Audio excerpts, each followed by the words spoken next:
Chapter 1826. Qin Yiru had rushed over because Xiao Yunju's mother had returned from recuperation overseas and was now staying at Gu Yunjian's house. The villa Ce bought was only a few minutes' walk away from Gu Yunjian's house, so Qin Yiru had hurried over to tell Yunjian about it. After all, it was Yunjian who brought Xiao Yunju back then. Qin Yiru knocked on the door twice and could not help muttering, "Where did Xiao Jian and Ae go? The house is locked, they should be inside." Inside the house, the heavy atmosphere was still swirling in the air. Ce had pinned Yunjian against the door and placed a slender hand on the back of Yunjian's head to prevent it from hurting when it was knocked against the door. Ce, who felt shameless, kissed her with his lips, looking like he would not let go until she buttoned his shirt. Worse still, Qin Yiru was still outside the house. Yunjian's mouth was gagged by Ce, but she could only grope her way to Ce's chest. Yunjian could push Ce away with brute force and he would not retaliate, but she did not want him to be hurt, so she could only button Ce's shirt with a blush on her face from Qin Yiru, who was outside the door.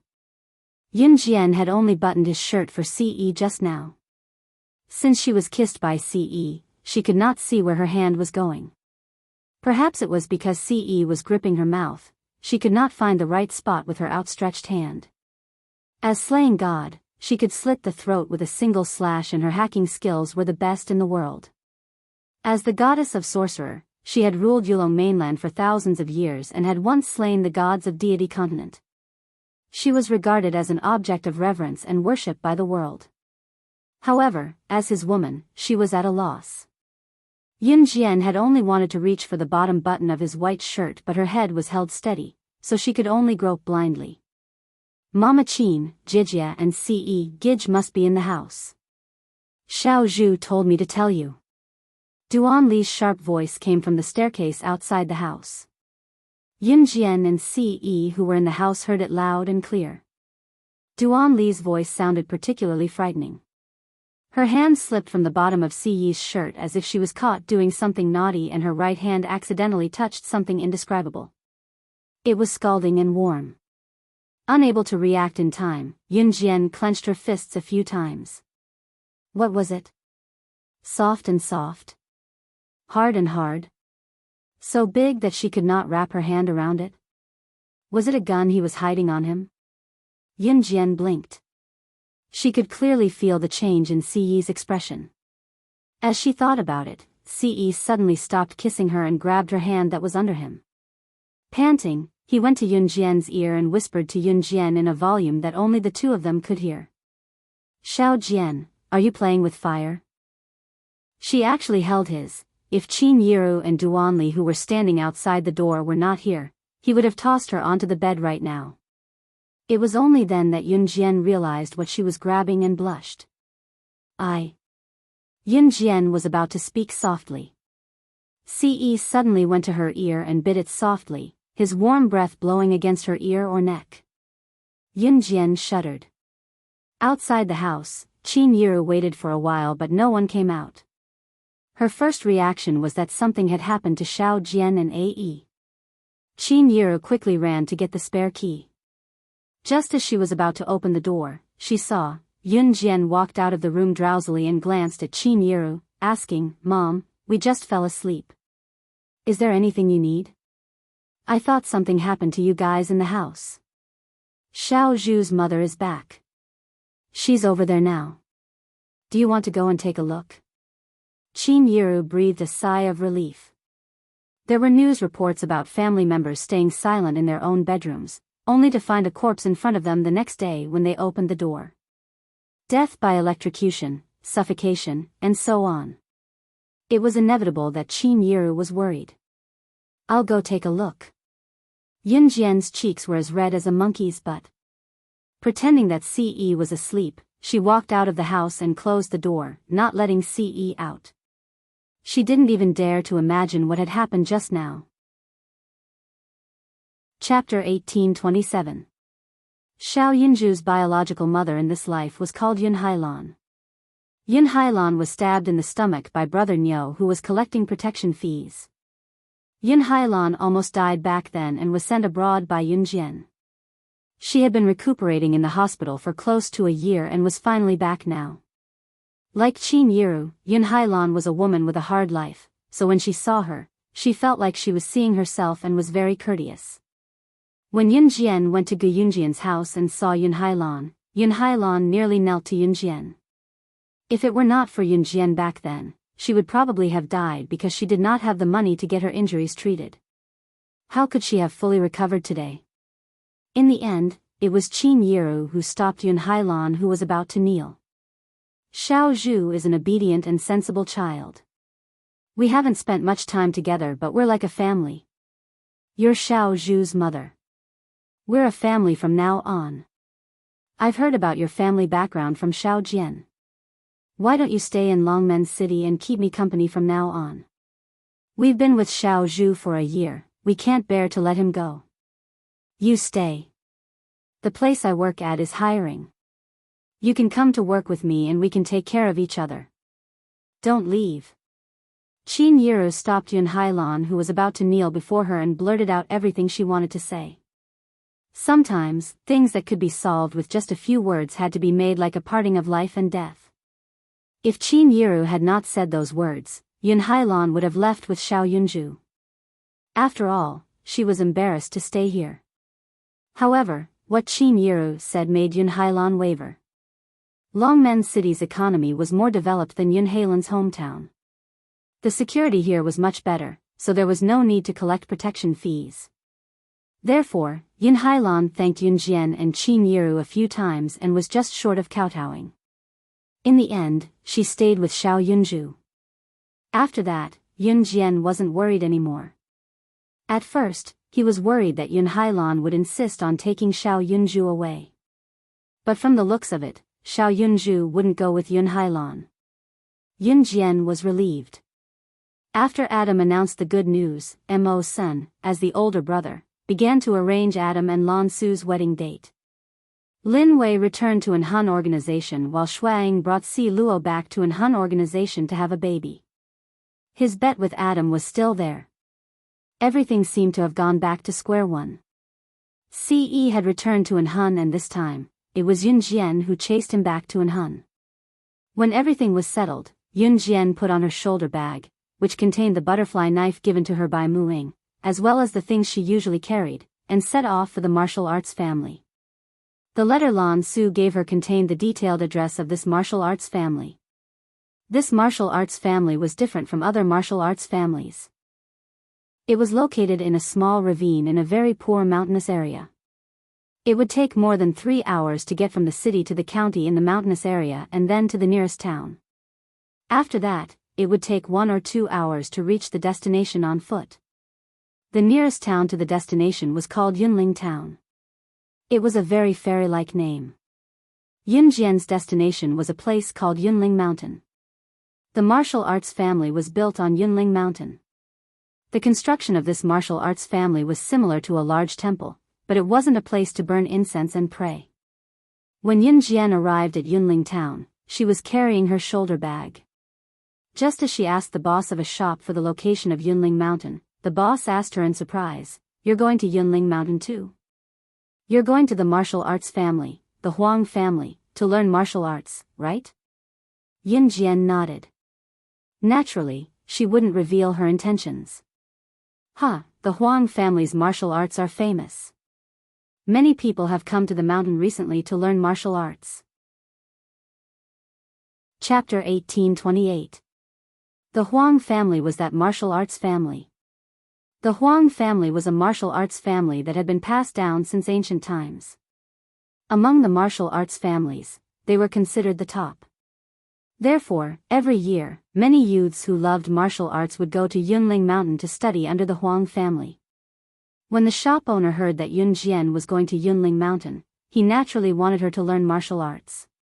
The others were all tall and strong young men who went to Yunling Mountain together to learn martial arts. There were also young ladies who would follow the tall and strong young men to Yunling Mountain to learn martial arts. Of course, those young ladies would leave after a few days. However, a girl like Yun Jian, who was carrying a shoulder bag, was obviously going to learn martial arts. The shop owner had never seen such a girl before, so he was surprised when he saw her.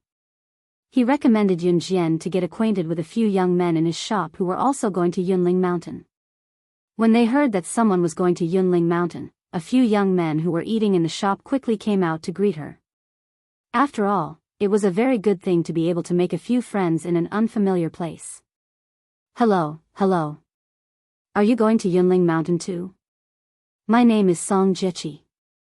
I'm going to Yunling Mountain with my brother, Song Jiehui, and a few friends to learn martial arts. Are you going too? The girl who didn't have time to finish her bowl walked out of the shop and greeted Yun Jian. The girl's name was Song Jiechi. Song Jiechi was very welcoming to Yun Jian. Yun Jian nodded subtly. I'm Jiechi's brother, Song Jiehui. I'm a university student. This is an activity organized by our club. We're going to learn martial arts from a proper martial arts family. A handsome boy stood beside her.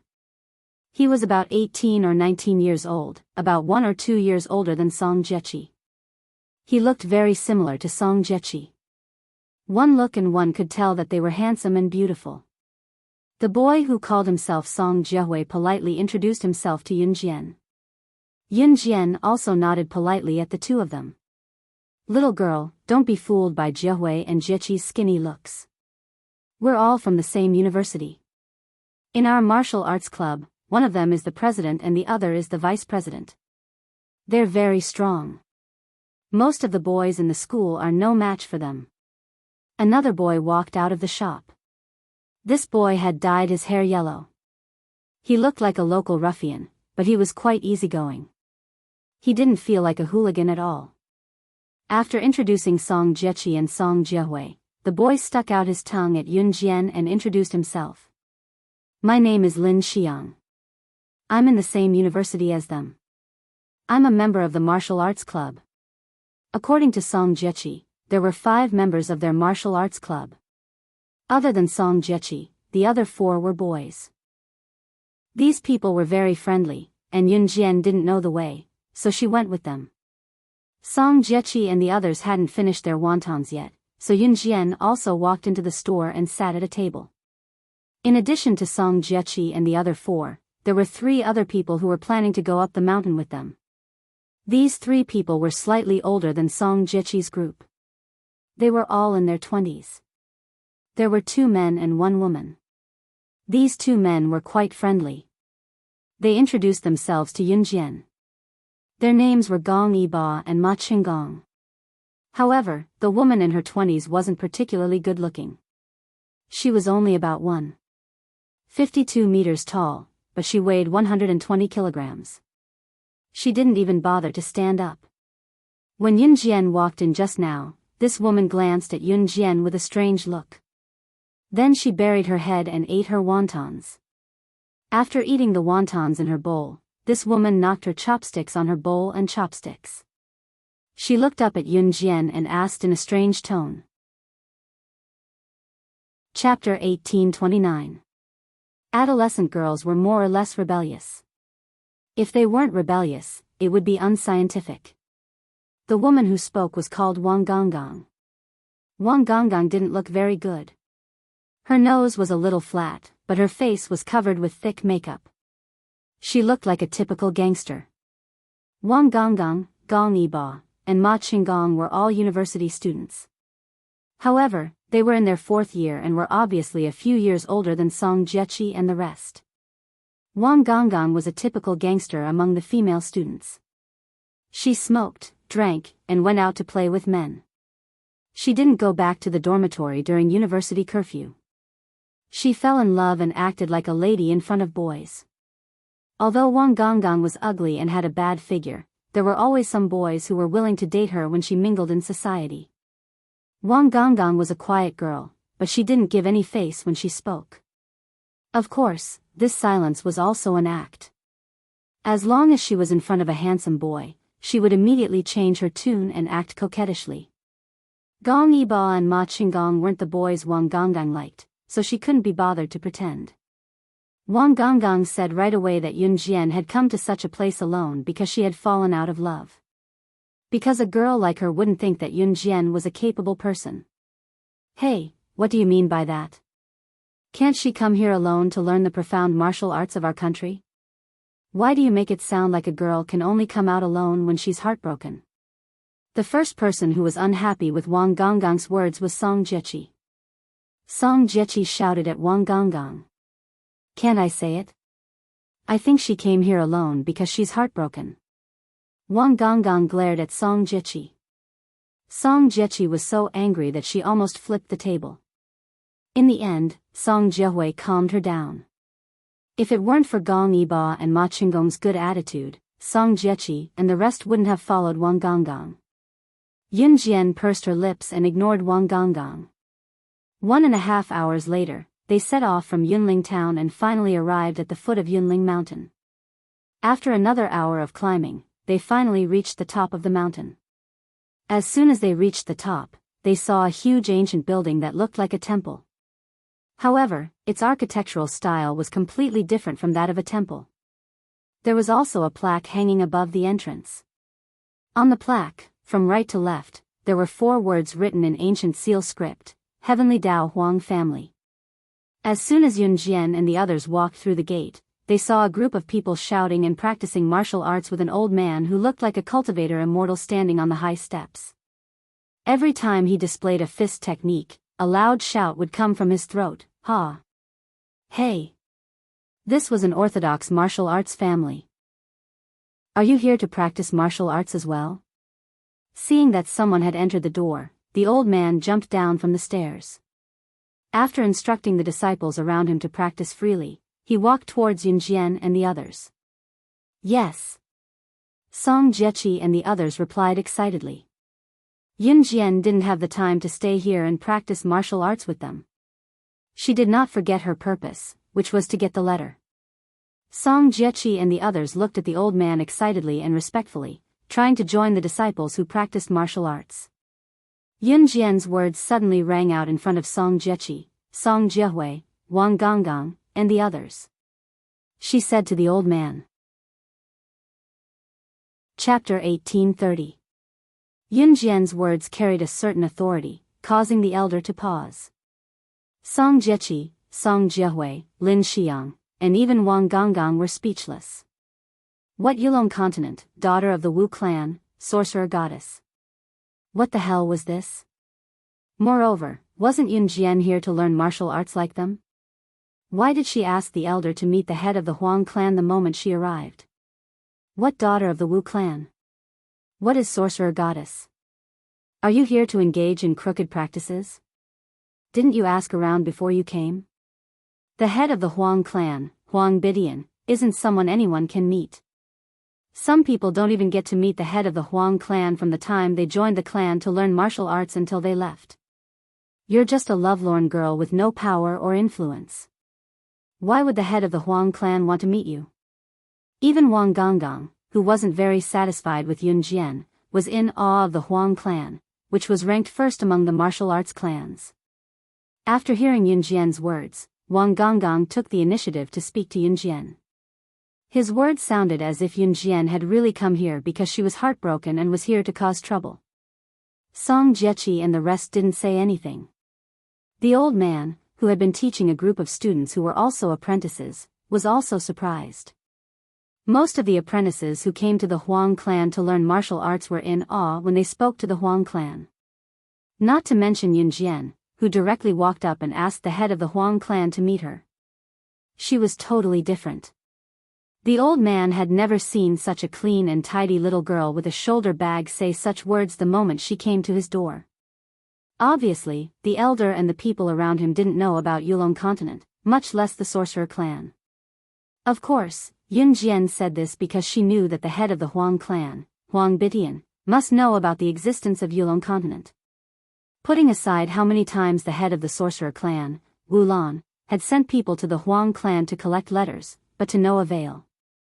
Just based on the fact that Huang Bidian had saved his master's life and left him a letter, his master must have told Huang Bidian a thing or two. However, the old man in front of her didn't know that. When he saw Yun Jian open her mouth and ask to see the head of the Huang family, Huang Bidian, he was stunned for a moment, then quickly recovered. Is my Huang family's patriarch someone you can meet just because you want to? The old man immediately drooped his head with an unkind look on his face. Second uncle, what's wrong? Who made you unhappy? At this time, a young girl walked in through the door. She was about 16 or 17 years old and was quite pretty. After the young girl walked in, she circled around Yunjian and asked the old man. She wanted to see your father as soon as she came up the mountain. Of course I won't agree, the old man said to the young girl. His tone was completely different from when he spoke to Yunjian. His voice was much softer. Clearly, to the old man, Yunjian was purely here to cause trouble. The young girl who ran in was obviously the youngest daughter of the Huang family's patriarch, Huang Ling. You want to see my father? Why do you want to see my father? He's not fun. But if you want to see him, I can take you there. Huang Ling still had a childlike innocence. She turned to look at Yunjian and said to Yunjian with a smile. Ling don't get involved. This matter has nothing to do with you. The old man pushed Huang Ling away and continued to shout at Yunjian. If you're here to practice martial arts in my Huang family, then my Huang family welcomes you. But if you're here to cause trouble, then don't blame me, Huang Bihai, for ruthlessly driving you out of my Huang family. Before the old man, Huang Bihai, finished speaking, he suddenly saw 3 young girls in black coming in through the door. These 3 young girls in black were extremely beautiful. Their appearance was second only to Yunjian, but they attracted the attention of everyone present. When the old man, Huang Bihai, saw the 3 young girls in black, his expression changed. His elder brother, Huang Bitian, the patriarch of the Huang family, had once told him that these young girls in black came from a family in a mysterious region. The people there had the ability to destroy the world. So they must not be provoked. Therefore, when Huang Bihai was about to bow to the 3 young girls in black in front of everyone, a voice suddenly rang out. Just when everyone saw Huang Bihai being so respectful to the 3 young girls in black, their hearts were filled with endless questions. They saw Yunjian turn slightly to the side. Her eyes flashed sharply, showing her side profile to the 3 young girls in black. The 3 young girls in black, who made Huang Bihai so respectful, moved their eyes when they saw Yunjian. Then, in front of Song Jieqi, Song Jiehui, Lin Xiang, Wang Gonggang, and everyone else present, the 3 young girls in black knelt down to Yunjian directly. They bowed their heads respectfully and exclaimed. Chapter 1831. The 3 girls in black were from the sorcerer tribe of the Yulong continent. Yunjian blinked. Of course, she knew why the 3 girls were here. The sorcerer tribe leader Wulan had sent people from the sorcerer tribe to the Huang family for a few letters. However, no matter how tempting the sorcerer tribe was, the Huang family leader Huang Bitian did not waver. The 3 girls must have been sent by Wulan to ask for the letters again. They just happened to bump into her this time. The 3 of them quickly knelt down and bowed. She. Why are they kneeling to her? Wang Gonggang's eyes turned to Yunjian without blinking. Her pupils constricted slightly. Wang Gonggang did not hate Yunjian very much. She did not want Yunjian to die either. What she said before sounded like she was targeting Yunjian. However, Wang Gonggang had a habit of picking on people. Yunjian, why are they kneeling to you? Wang Gonggang was not the only one surprised. Even Song Jieqi and Song Jiehui were shocked. Surprise flashed across everyone's faces. This is not the feudal society of the ancient times. Everyone is equal. Where is your dignity? Could it be that she threatened you? Get up. Wang Gonggang was a very mysterious person. When she was in a good mood, she was nice to everyone. When she was in a bad mood, she was not nice to anyone.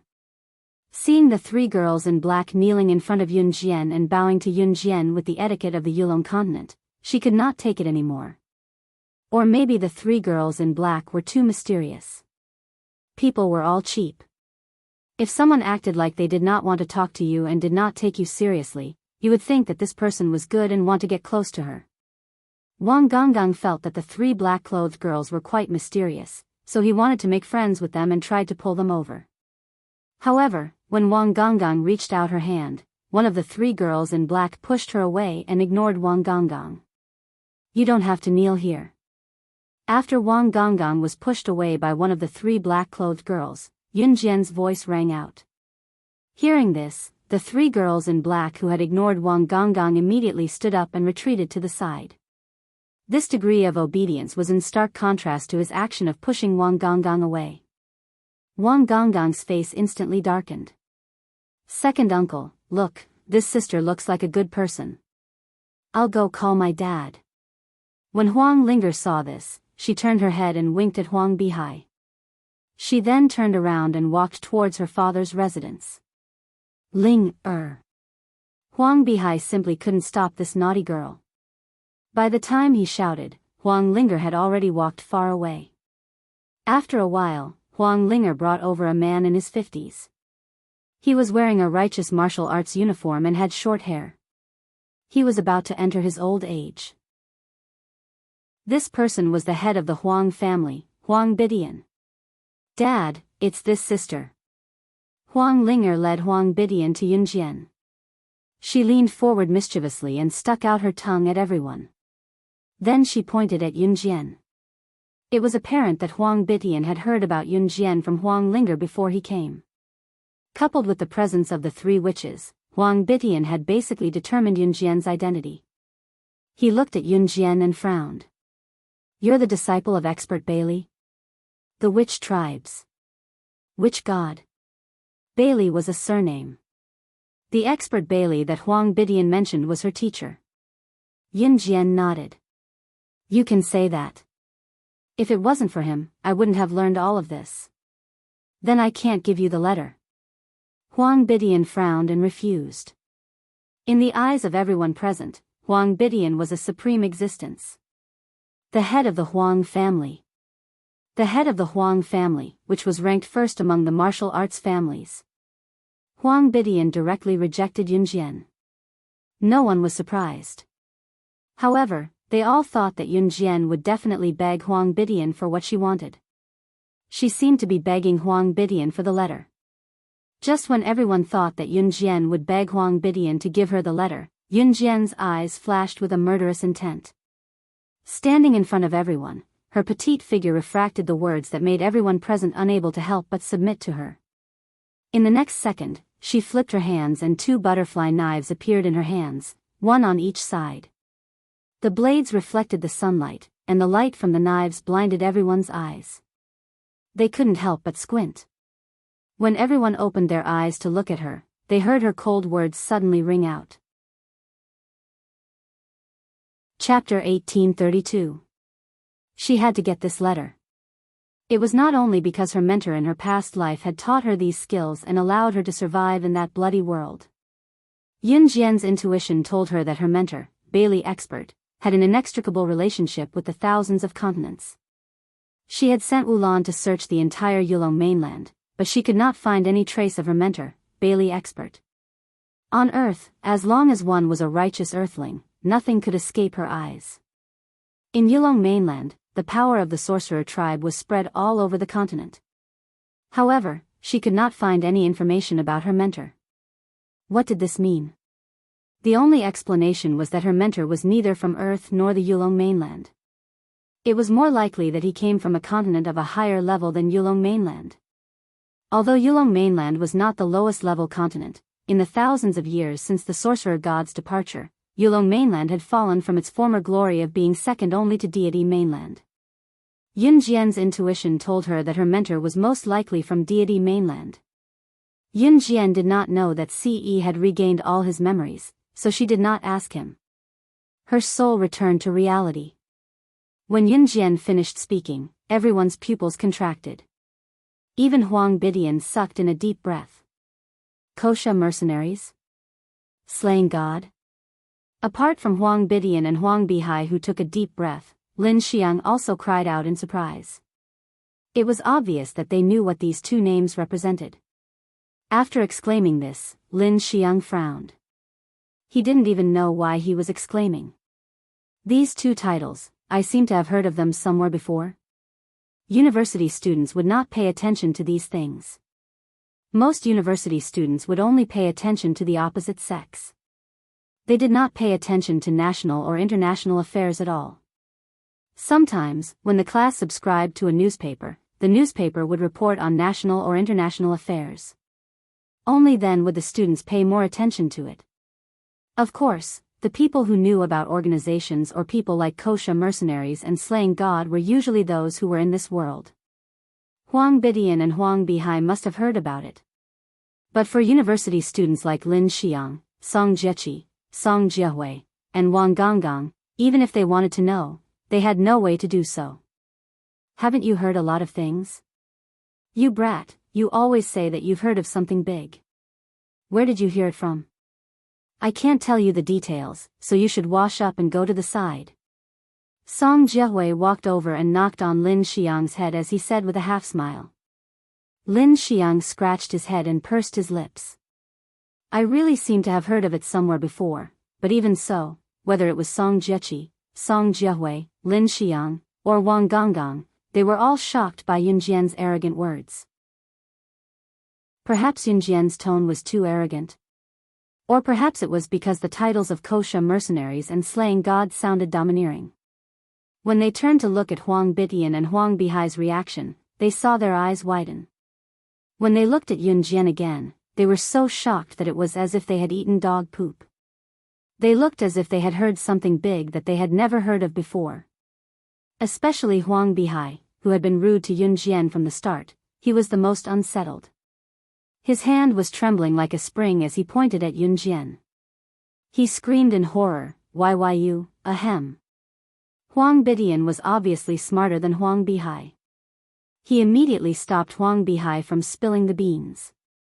Yunjian's self-disclosure shocked Huang Bidian, but it changed his mind. Slaying God of kosher mercenaries. Slaying God alone was enough to wipe out the Huang family, let alone slaying God who had kosher mercenaries under her command. Therefore, Huang Bidian did not change his mind. He could not. However, Huang Bidian had already handed over the letter when Wulan had sent someone to retrieve it. After 2 seconds of silence, Huang Bidian looked at Yunjian and made his request. Chapter 1833. Huang Bidian's words caused everyone's hearts to tighten. Especially Song Jieqi, Song Jiehui, and Wang Gonggang. Song Jieqi had even clasped her hands together. She was clearly not the main character, so why was she feeling nervous? It was as if she was the one who had to endure the hypnotism of the Huang family's eldest disciple. However, Song Jieqi knew that her current reaction was no doubt that she was putting herself in the shoes of Yunjian and Huang Bidian. It was like a racing enthusiast watching his favorite racer race against another excellent racer at the critical moment of rushing to the finish line, which made him feel nervous both physically and mentally. That was how Song Jieqi felt at this moment. Yunjian, who was standing in front of everyone, narrowed her eyes slightly. Her gaze was indifferent, but in front of everyone, she accepted Huang Bidian's challenge without hesitation. All right. As long as she was given the chance, Yunjian had never encountered anything she couldn't accomplish. Yunjian knew that Huang Bidian had taken a step back. In the beginning, Huang Bidian had kept his mouth shut and refused to hand over the letter no matter what.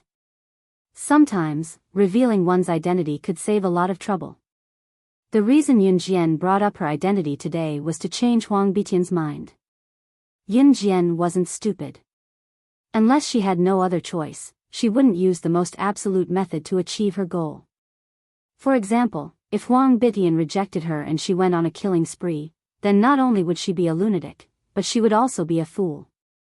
If one were to ask why this was the case, first of all, Yunjian would be exhausting her own strength to wipe out the entire Huang family. The only benefit she would receive was a letter. Furthermore, she would have to use her kosher mercenaries' influence to erase the Huang family's traces in history and on the international stage. It would be a waste of money and effort. It would be better for Huang Bidian to take a step back. It would be more convenient and simpler. Ling, call your eldest senior brother out. Only then did Huang Bidian turn his head to look at his youngest daughter, Huang Ling. Huang Linger pursed her lips and muttered, "Dad, you could have just given the letter to this big sister. Why did you have to call eldest senior brother out? It's so troublesome. Besides, she doesn't look like a bad person." Just as Huang Linger said this, she saw her father, Huang Bidian, cast a sidelong glance at her. Seeing this, Huang Linger's words were all buried in her stomach. In the end, Huang Linger was still somewhat afraid of her father. She was frightened by Huang Bitian's words. She turned around and pouted, then angrily ran to find her senior brother. "My apologies. Master Bailey's items have attracted a lot of attention in recent years. Many people have pretended to be Master Bailey's disciples and wanted to get them from me. So, please forgive me." After Huang Linger ran off to find her eldest senior brother, Huang Bitian turned his head and cupped his fists towards Yun Jian to express his apology. "It's fine," Yun Jian replied. Naturally, this was not a problem for her. Hypnotism was indeed her teacher's ultimate skill. Her teacher had also said that in this hypnotism, the most important thing for a scholar was talent. Those without talent would only be able to scratch the surface. Yun Jian was not boasting. Her teacher had told her this before. Her talent was the best among all the people he had met in his life. In less than 10 minutes, more than 10 people came into the house from the backyard. The man in the lead was about 20 years old. He had a dignified appearance and wore martial arts attire. He was the eldest senior brother of the Huang family that Huang Bidian had mentioned. The group of people beside the eldest senior brother of the Huang family consisted of both men and women. However, all of them wore proper martial arts attire. Clearly, these people were different from those who came to the mountain to learn martial arts. Chapter 1834. The orthodox successor of the Huang family's martial arts was led by this dignified man in his 20s. The group of people behind him were all successors of the Huang family. Apart from the Huang family eldest senior brother, any disciple that the Huang family head, Huang Bidian, took in would be included in the ranking. Huang Bitian's eldest disciple was this eldest senior brother. His second disciple was everyone's second senior brother, the second junior brother of his eldest disciple. In order of seniority, Huang Ling was Huang Bitian's daughter and his youngest disciple. Thus, she was the junior sister of these people. The ranking of orthodox martial arts families was indeed complicated. Those who were not in the circle would be confused by this complicated relationship. In short, there was one thing to remember. Wushu was the orthodox unique skill of an aristocratic family. The disciples of the head of the aristocratic family were the ones who were ranked among the senior brothers, junior brothers, sisters, and junior sisters. They were different from those who came to learn from Huang Bihai like Song Jiechi and the others. It was not only in terms of martial arts that the aristocratic families only passed down to their own members. They only taught some simple martial arts to outsiders. In terms of physical strength and endurance, the orthodox disciples of the Huang family started learning martial arts from a young age. As for people like Song Jiechi who came to learn martial arts by themselves, some of them would leave after a few days or a few months. Their perseverance was definitely not as good as the orthodox disciples of the aristocratic families who started practicing martial arts from a young age. Master. The dozen or so people led by the Huang family eldest senior brother walked up to Huang Bitian and used the most standard martial arts hand gesture to bow to him. Huang Bitian nodded and waved his hand. Master, why did you call us out? Eldest senior brother of the Huang family asked. The Huang family eldest senior brother was called Huang Yiqing. This was not the Huang family eldest senior brother's real name. After the disciples of the Huang family became Huang Bitian's disciples, they were given names. According to the order, the men were called Huang Yiqing, Huang Erqing, the women were called Huang Yihong, Huang Erhong. These names were not particularly pleasant to the ears, but Huang Bitian felt comfortable using them. Of course, the Huang family eldest senior brother was already one, so the women were not named Huang Yihong. Huang Bitian's youngest daughter, Huang Ling was an exception. I only called your eldest senior brother. Why did you call out the other senior brothers and sisters? Huang Bidian glanced at Huang Linger from the corner of his eyes. Hee, isn't this for everyone to join in the fun? Dad, look, everyone is bitterly practicing martial arts. This is so tiring. People should strike a balance between work and rest. Huang Linger mischievously winked at Huang Bidian. Huang Linger's senior brothers and sisters all covered their mouths and laughed. It was obvious that Huang Linger's mischievousness had not been going on for a day or two. You. Huang Bidian was so infuriated by Huang Linger's words that he wanted to scold her, but he couldn't bear to do so. In the end, he could only keep his mouth shut. All right, so be it. Huang Bidian's face darkened. In the end, he introduced Yun Jian to Huang Yiqing and asked Huang Yiqing to hypnotize Yun Jian. If she can withstand your hypnosis technique, then she must be the disciple of Bailey Jianren. Huang Bidian finished speaking and added another sentence. Yes. Huang Yiqing was very obedient. He only turned his head to look at Yun Jian, and did not show any other expression. The Huang family eldest senior brother, Huang Yiqing, was a dignified and upright man. His face was unforgettable. She's Bailey Jianren's disciple? Master, I don't think there's even a need to try. Who is eldest senior brother? Don't you know how strong he is? Also, this girl is so skinny. Everyone has seen Bailey Jianren's appearance in the past. How could such a powerful master accept such a skinny girl as his disciple? Chapter 1835. The girl who spoke up was one of Huang Linger's senior sisters and Huang Bidian's disciple. Because she was ranked 9th among all the senior brothers and junior sisters, she was called Huang Jiuhong. As Huang Jiuhong spoke, she glanced at Yun Jian. From her expression, it seemed that she didn't like Yun Jian very much. Unlike Wang Gonggang, who didn't like Yun Jian, Wang Gonggang didn't have any bad feelings towards Yun Jian. At least, he didn't want to kill Yun Jian. Huang Jiuhong also didn't have any bad intentions towards Yun Jian. Ordinary people didn't encounter many things and wouldn't be envied by girls. That was because they themselves were existences that didn't shine. If a person didn't exist, they would be automatically ignored by others. But a shining figure like Yun Jian was a piece of gold no matter where she went. As long as it was gold, it would always attract attention. Huang Jiuhong only looked down on Yun Jian because she thought she could defeat her most admired eldest senior brother. How many people had her eldest senior brother used the hypnosis technique taught by Master Bailey? How many people had fled because of her eldest senior brother's hypnosis technique? Why did Yun Jian think she could compare to her eldest senior brother? Jiuhong, back down. What did Master teach you not to look down on others? Even Huang Bidian himself thought that Yun Jian definitely couldn't compare to his eldest senior disciple. But Huang Bidian was a good person. He gave face to everyone. Some people would stand in front of you and look down on you, mocking and ridiculing you.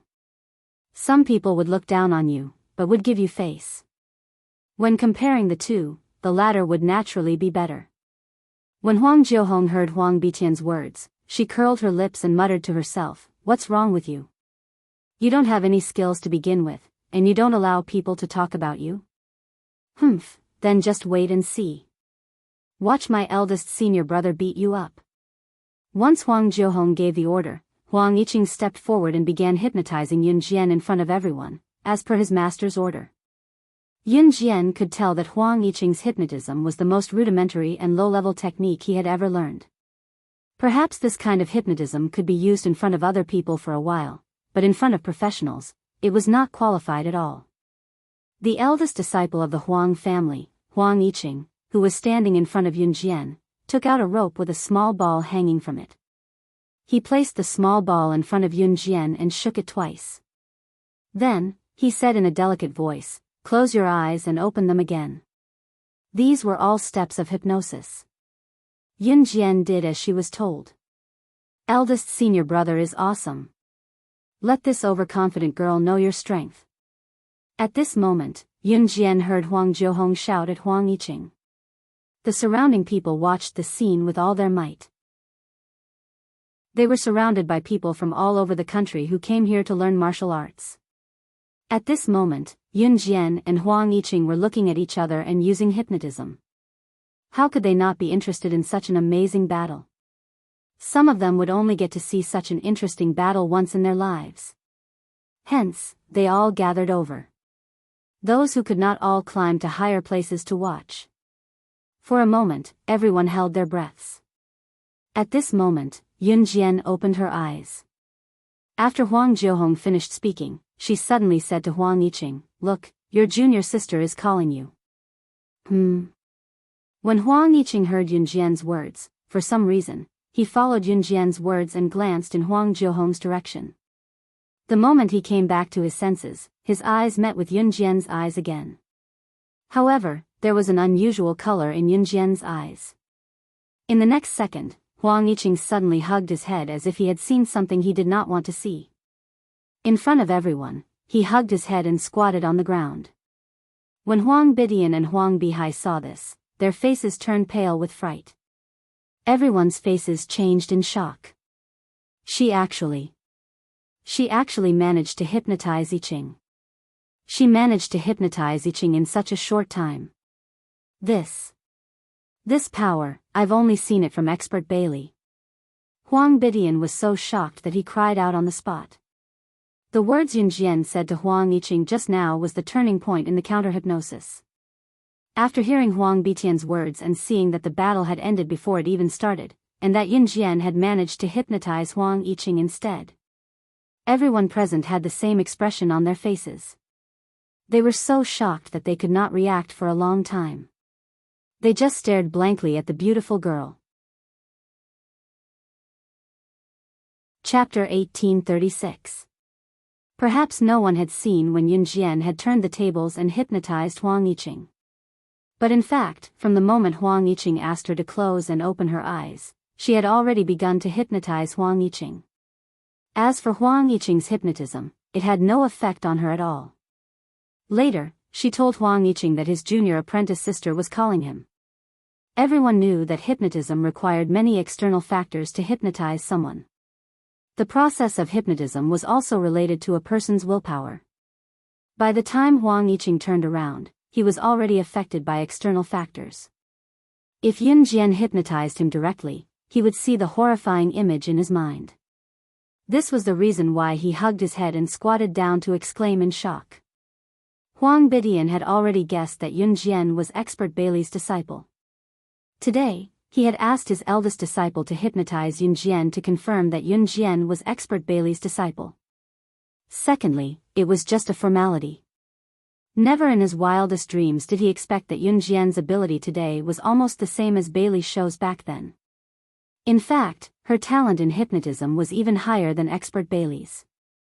Huang Bidian opened his mouth several times, wanting to speak, but in the end, he swallowed his saliva and remained silent.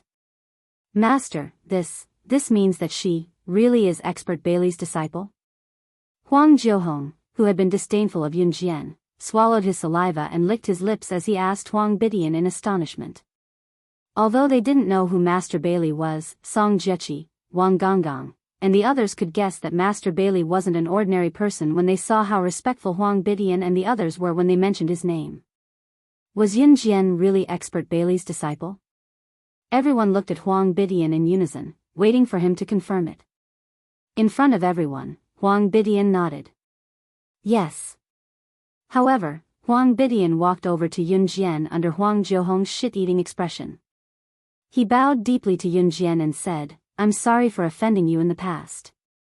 Back then, I was fortunate enough to save Master Bailey. Master Bailey also helped my Huang clan to become one of the top martial arts families.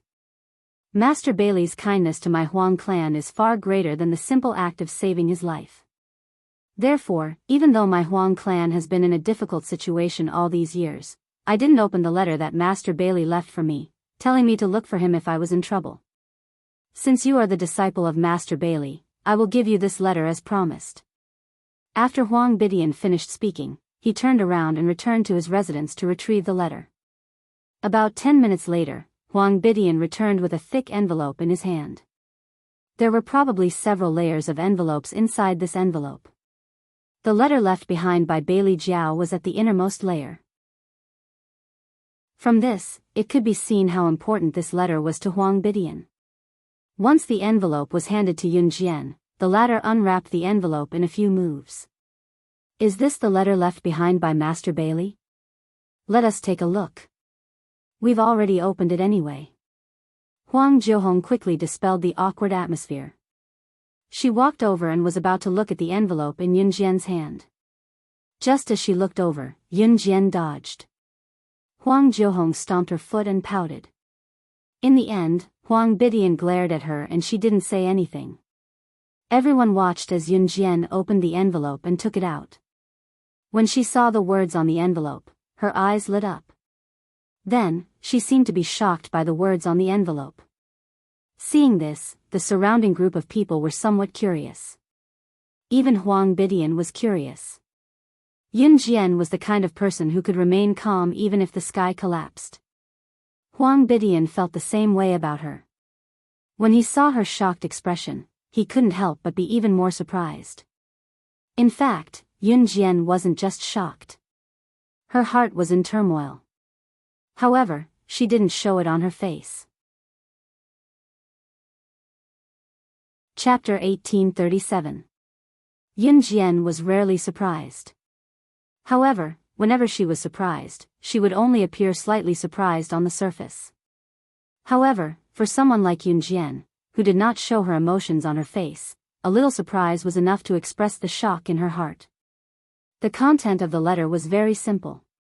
However, if one thought about it carefully, there was an inconceivable magical power to it. The content of the letter was as follows: Sha, my little disciple, although we have not formally acknowledged each other as your master, please allow me to address you as such. Were you surprised when you saw this letter? Are you surprised that I knew that the person who opened the letter wasn't family head Huang, but you? Were there many doubts in your heart?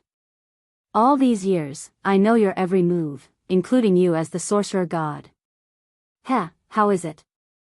That brat divine lord did not mistreat you, did he? If that brat mistreated you, I will definitely teach him a lesson in the future.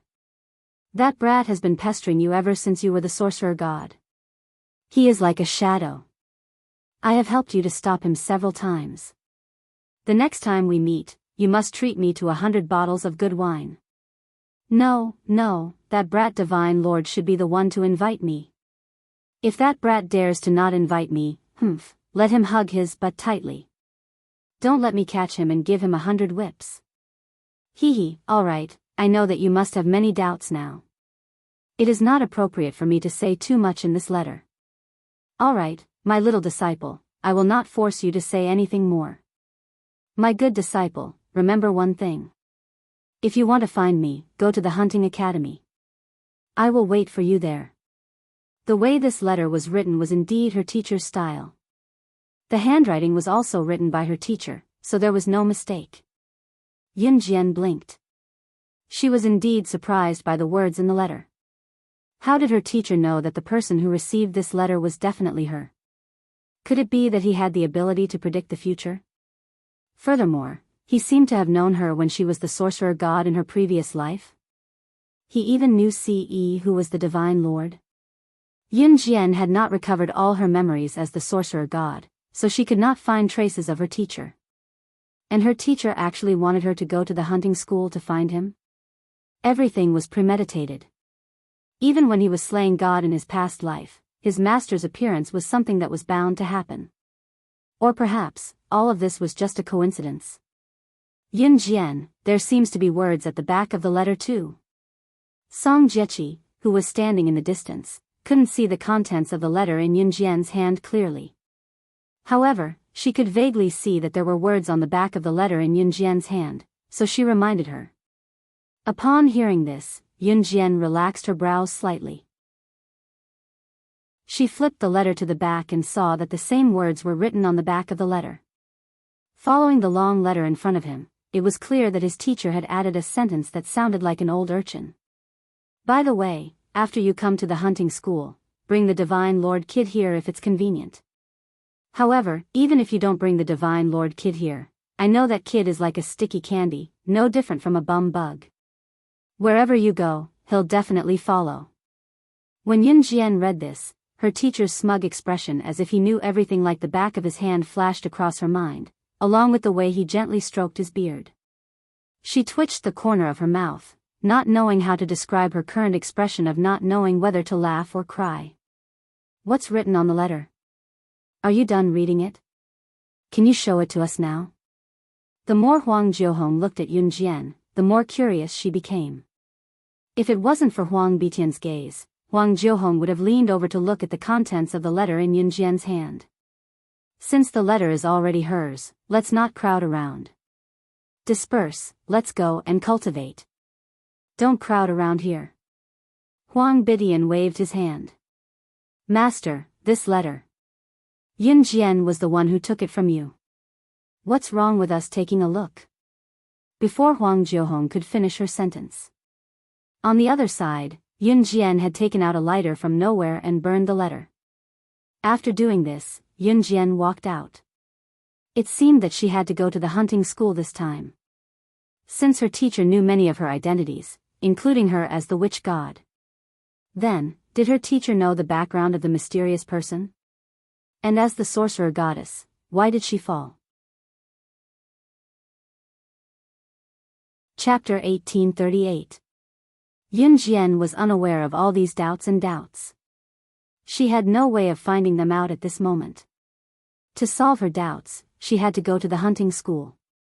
Seeing Yun Jian burn the letter and walk out of the Huang family's door, everyone was shocked. Master, she burned the letter. She. Huang Jiuhong screamed in shock. The letter has been given to her. How she deals with it is her own business. Jiuhong, you are so impatient. If you continue to be like this in the future, then don't learn our Huang family's inherited martial arts. Our inherited martial arts are not suitable for someone as impatient as you. Huang Bitian interrupted Huang Jiuhong's words and said coldly with a sullen face. Hearing Huang Bitian's words, Huang Jiuhong was dumbfounded. Finally, he swallowed his saliva and was speechless. Yun Jian, who was walking down the stairs, turned her head halfway and glanced at the plaque with the words, Huang Family of the Heavenly Tao, written on it. Then, she turned her head to look at Song Jiechi and the rest. If Song Jiechi and the rest didn't know the way, she wouldn't have found the Huang family so quickly, and she wouldn't have received the letter her master left for her so quickly. Yun Jian pursed her lips and curled her lips at Song Jiechi before she left. We'll meet again if fate wills it. In the vast sea of people, if fate wills it, even 1 billion people wouldn't be able to stop fate from meeting again. But if fate wills it, even if they lived in the same neighborhood, it would be harder than ascending to the heavens. After Yun Jian said that, she turned and left. Seeing this, Song Jiechi was stunned. Then, she waved at Yun Jian and whispered, goodbye. After her rebirth, this was the first time Yun Jian went to the Enhan organization. Before her rebirth, she was an agent from the Enhan organization. The Enhan organization wasn't located on some remote island. Yun Jian knew the exact location. The Enhan organization wasn't under the jurisdiction of any country. It was extremely difficult for outsiders to enter Enhan organization. Some people couldn't even find the entrance to Enhan organization. The Enhan organization's base was huge. It would take a long time to drive from one end to the other. Yun Jian made a trip back to Longmen City and waited until the 10th of November to depart for Enhan Group. Before that, Mo Sen and Adam were left in Longmen City. Ce had to be by her side, and Lan Su had just gotten pregnant. Adam naturally couldn't bear to take Lan Su on a long journey to Enhan organization. Mo Sen was the elder brother. In consideration of his younger brother, Mo Sen decided to return to Enhan organization by himself. Of course, during this period of time, Mo Sen and Rockberry maintained the kind of relationship where they would occasionally greet each other when they saw each other, but neither of them would speak much. Luo Berry didn't talk much because she was shy. When she saw the man she liked, she would talk incoherently. Mo Sen, on the other hand, did not know what to say. Mo Sen returned to Enhan earlier than Yun Jian. On the night of his return, he came to Qin Yu's house early in the morning. Yun Jian snatched Qin Yu's pillow and sat on the sofa, waiting for Qin Yu's homemade pastries for her to eat. Qin Yu had stopped researching poisons recently and had started researching pastries instead. The pastries tasted horrible, but they were getting better recently. When Qin Yu brought out the pastries she made herself, Gu Nianji pinched her nose without giving face. Huh? What's this burnt smell? It's suffocating. It's good enough that I'm cooking for you for free. Why are you yelling? You're eating my food and staying at my place. You're even sleeping on my bed and wearing my pajamas. You're such a busybody, Gu Nianji. Qin Yu retorted. Okay, let sister have a taste. Seeing Qin Yu bring out the pastries, Gu Nianji stretched her hand to take them. Sister Qin Yu's pastries are getting better and better. Luo Berry was a sweet talker. She stuck her tongue out at Qin Yu after taking a bite. She shoved the pastry into her mouth, chewing and swallowing it without hesitation. After finishing the pastries slowly, Yun Jian closed her eyes and rested her hands behind her head. After 2 seconds of silence, Yun Jian suddenly spoke. You've been standing outside the door for half an hour. Aren't you going to knock? Are your legs tired? When Yun Jian finished, everyone's hands paused. Luo Berry blinked and ran to open the door. Luo Berry did not know who it was. She thought it was Sister Qin Yu's brother Yun Yi. However, when Luo Berry opened the door and wanted to call out Brother Yun Yi obediently, she was met with Mo Sen's calm and handsome face. She was so shocked that she almost fell backward. Chapter 1839. It wasn't the first time Luo Berry had been so careless. Perhaps it was her personality. When she suddenly saw someone she wanted to see, she would be frightened. After Immerse helped her up, Luo Berry blushed. How old are you? Why are you so careless? What if you fall and hurt yourself? Immerse yelled at Luo Berry after straightening him up. What if she fell and hurt herself? He was about to leave and return to the Enhan organization. She didn't know how to take care of herself. What if she hurt herself again? I'm sorry. Luo Berry shrank back from Immerse's shout. She couldn't help but apologize to Immerse Sr. Aya, little strawberry, you didn't hit him. Why are you apologizing? Can't you tell that he cares about you? Gu Nianji walked over and grabbed Luo Berry's hand, pulling her to the side. With that, Gu Nianji was about to pull Luo Berry to the side. Never see you again? When Immerse heard Gu Nianji say that Luo Berry would never see him again, his heart tightened. Gu Nianji giggled at Yun Jian, then turned to look at Immerse fiercely. She put her arm around Luo Berry's shoulder and said to Immerse confidently, that's right. My little strawberry will be with me every day from now on. We'll sleep together, bathe together. Oh, right, we'll even rub each other's backs when we bathe. Gu Nianji even reached out to rub Luo Berry's back. It looked like she was really rubbing Luo Berry's back. Gu Nianji's words made Luo Berry's face turn as red as an apple. Yun Jian admired it as she ate the pastries. She was so relaxed that she almost crossed her legs. No. Hearing Gu Nianji's words, Immerse's face darkened. He said it without even thinking. Luo Berry wanted to sleep with Gu Nianji? Bathe together? She wanted to rub each other's backs when bathing? He would never allow it. For some reason, Luo Berry's face turned red when she heard Immerse say no. Ioyo, what right do you have to say no? I'm being intimate with my little strawberry. Why are you, an outsider, joining in the fun? Speaking of which, my little strawberry's development is really good. Those 2 big breasts, I can't even hold them with my hands. Gu Nianji smiled wretchedly. She even moved her fingers up and down in a circle to demonstrate grabbing breasts. There was no need to mention how wretched that was. At this moment, Immerse's face was as dark as it could get. The next second, he suddenly grabbed Luo Berry's hand and dragged her out.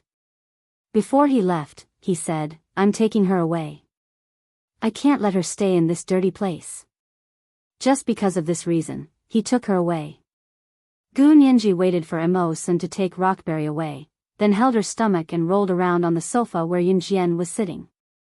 The sofa was very soft, and Yunjian sat on it, trembling from Gu Nianji's actions. In the end, Yunjian slapped Gu Nianji off the sofa and onto the floor. Less than 2 days after Immerse took Rockberry to Enhan organization, on the 10th of November, Yunjian also set off for Enhan organization. On the 11th of November, CE had just returned to his residence from Enhan organization's base. As soon as he arrived, his eyes lit up slightly. His residence was surrounded by balloons, and the display in the middle of the room even had a big, "Happy Birthday" written on it. Birthday? Only then did CE remember that today was his birthday. Since he was young, he had never celebrated his birthday again after his mother passed away. In the end, he even forgot his own birthday. Who released the balloons today? Who released the birthday wishes? Only the 4 leaders of Enhan organization could enter his residence. Other than that, if anyone else entered, the snipers outside would immediately shoot the person who did not have time to enter, regardless of gender. Just as CE was thinking about this, the bathroom door in his residence suddenly opened, and a petite figure flashed out of the bathroom.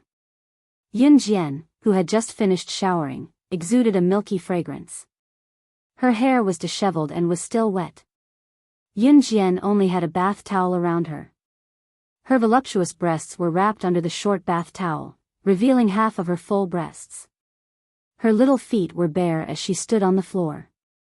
Just looking at her was enough to arouse one's desire. Chapter 1840. Yunjian had been in the Enhan organization for many years in her previous life, so she knew the inside of the organization like the back of her hand. However, she had never come into contact with the leader of Enhan organization in her previous life. The Enhan organization had a residence specially for the leader, but from what Yunjian knew in her previous life, the leader rarely came back here. Hence, Yunjian didn't know much about the leader of the Enhan organization, CE. In addition, CE's residence was surrounded by an inescapable net. There were snipers on all 4 sides, and the place was strictly guarded 24/7. Even a fly wouldn't be able to fly in. Other than the 4 leaders of the Enhan organization, Adam, Immerse, Shuaying, and Lin Wei, anyone else who stepped into this place would be killed without mercy. This rule had been set by CE when Yunjian was in the Enhan organization in her previous life. In her second life, Yunjian didn't expect that after going around in circles, she would escape from the control of the Enhan organization after obtaining the Kosha mercenaries with much difficulty in her previous life. After going back and forth, she was back here today. And today, she was in the room of the leader of the Enhan organization, CE. No matter how good the snipers at the door were, they couldn't sense when Yunjian avoided their attention and walked into CE's residence. No one knew that Yunjian had not only walked into CE's residence, but also decorated it meticulously. This lively style was completely different from the lifeless style of CE's original residence. CE's residence in the Enhan organization was all black, especially his bedroom, which stood out. Before Yunjian came, the curtains in the room were all black. As long as the curtains were drawn, even day would turn into night. The bed, including the pillows and covers on the bed, were all black. The wall at the head of the bed was also black, except for the other 3 walls which were painted white, and some other places were painted with other colors that could be ignored. The entire layout was black. Yunjian went into the house and blew up a few balloons. She wrote the words, "Happy Birthday," on the screen. The atmosphere in the house was obviously much better, and it was no longer as lifeless as it was at the beginning.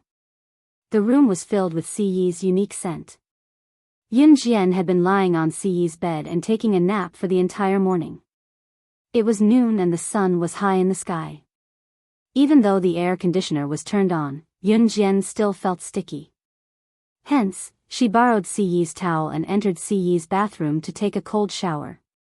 However, she saw CE the moment she stepped out of the bathroom with a towel wrapped around her waist. Yunjian wasn't wearing anything except a towel wrapped around her chest. She had just taken a shower, so the fragrance of her body made Ce, who had just returned to the room, feel an indescribable feeling. He felt his lower body tighten. You're back? Yunjian gulped and looked up at Ce, who was walking toward her. Her red lips parted slightly as she held on to the towel to prevent it from falling. Yunjian had no idea how alluring she looked to Ce. Ce stared at Yunjian with a burning gaze, looking like he wanted to bore a hole through her. Yunjian was a little embarrassed from being stared at. She blushed and looked down at the floor, saying, "Cough. It's your birthday today, so I came all the way from Longmen City to celebrate your birthday." Before she could finish, however, a familiar fresh scent that belonged to a man wafted to her nose. In the next second, Ce wrapped his arms around Yunjian, who was only wrapped in a towel with half of her hands still holding on to the towel. Yunjian opened her mouth and buried herself in Ce's embrace. She was so embarrassed that she could not speak. Ce's magnetic and rich male voice rang above her. There was a subtle hint of uncontrollable emotion in his voice that was different from before. "Xiao Jian, you're so beautiful." Chapter 1841. Yunjian's entire body trembled slightly. Ce was acting very strangely today. In spite of it, Yunjian had come prepared. A second ago, Ce had placed his hands on Yunjian's buttocks, causing Yunjian's face to turn red. The next second, Yunjian stood on her tiptoes, wrapped her arms around Ce's neck, and kissed him. Ce had not expected Yunjian to suddenly kiss him. Her sweet lips were like ice cream on a hot summer day. Just as you were about to faint from the heat, your eyes were about to swell, your whole body was sweating profusely, and you were about to faint from heatstroke. It gave you a refreshing feeling. However, to Ce, her beautiful lips were even sweeter than an ice cream on a hot summer day when he was about to faint. She was an existence that could not be compared to any cheap goods because she was his one and only. Although this was not the first time she had kissed Ce, Yunjian did not know why, but she felt that this kiss with Ce was very different from the previous ones. Perhaps it was because she only had a towel wrapped around her body today? Towel. Yunjian suddenly remembered that she only had a towel wrapped around her body, and the towel only covered half of her chest. She was not wearing anything underneath. Yunjian's slender arms and half of her chest were in close contact with the air, and it was chilly. At first, Yunjian still used one hand to hold on to the shaky and unstable towel. However, when she saw Ce earlier, Yunjian forgot about this. She reached out and wrapped her arms around Ce's neck, and kissed him on the lips. She only remembered her current situation when she lost herself in the kiss. At this moment, Yunjian's face flushed red. Just as Yunjian was about to withdraw her hand from Ce's neck, the shaky towel on her body suddenly disintegrated and fell. That white towel had fallen off. In a lounge somewhere in the Enhan organization. Lin Wei sat on the sofa in the lounge. Beside him, Shuang was half sitting on Lin Wei's table. His slender legs, perfect curves, and that handsome face. Lin Wei's appearance leaned towards calmness, with a hint of handsomeness in his aura. Although he was handsome, Lin Wei gave people the impression that he was calm and experienced. The only flaw was the long scar on Shuaying's neck. But the deeper the scar, the more it showed his masculinity. Although it looked terrifying, it didn't affect Shuaying's handsomeness at all. At this moment, Shuang was half sitting on the table. One of his slender legs was leaning against the table while the other was resting on the ground. No matter how one looked at him, one could see how handsome he was. Although Lin Wei looked like an old Taoist, his appearance was young. His face was enough to charm a group of young girls. At this moment, Shuang shook his legs and looked sideways at Lin Wei. He suddenly teased, "Lin Wei, when are you going to find a woman to carry on your family line?" If it was in the past, Shuang wouldn't have dared to call Lin Wei an old bachelor. Although Shuang was the most handsome of the four great commanders, in terms of strength, Lin Wei was the strongest of the four great commanders. Shuang dared to say this today because Immerse had returned to the Enhan organization. Immerse and Lin Wei had a good relationship. If he said a few words to Lin Wei and Lin Wei got angry, he could still find Immerse to back him up. Lin Wei was a man of few words. Just as Shuang finished speaking, Lin Wei suddenly replied seriously, "Soon." Although these words were serious, Shuang rolled his eyes. Since when wasn't Lin Wei a man of few words? He still hoped to chat with him? Dream on. Cough, Adam's wife is already pregnant. You're already 25 years old. You can't fall behind.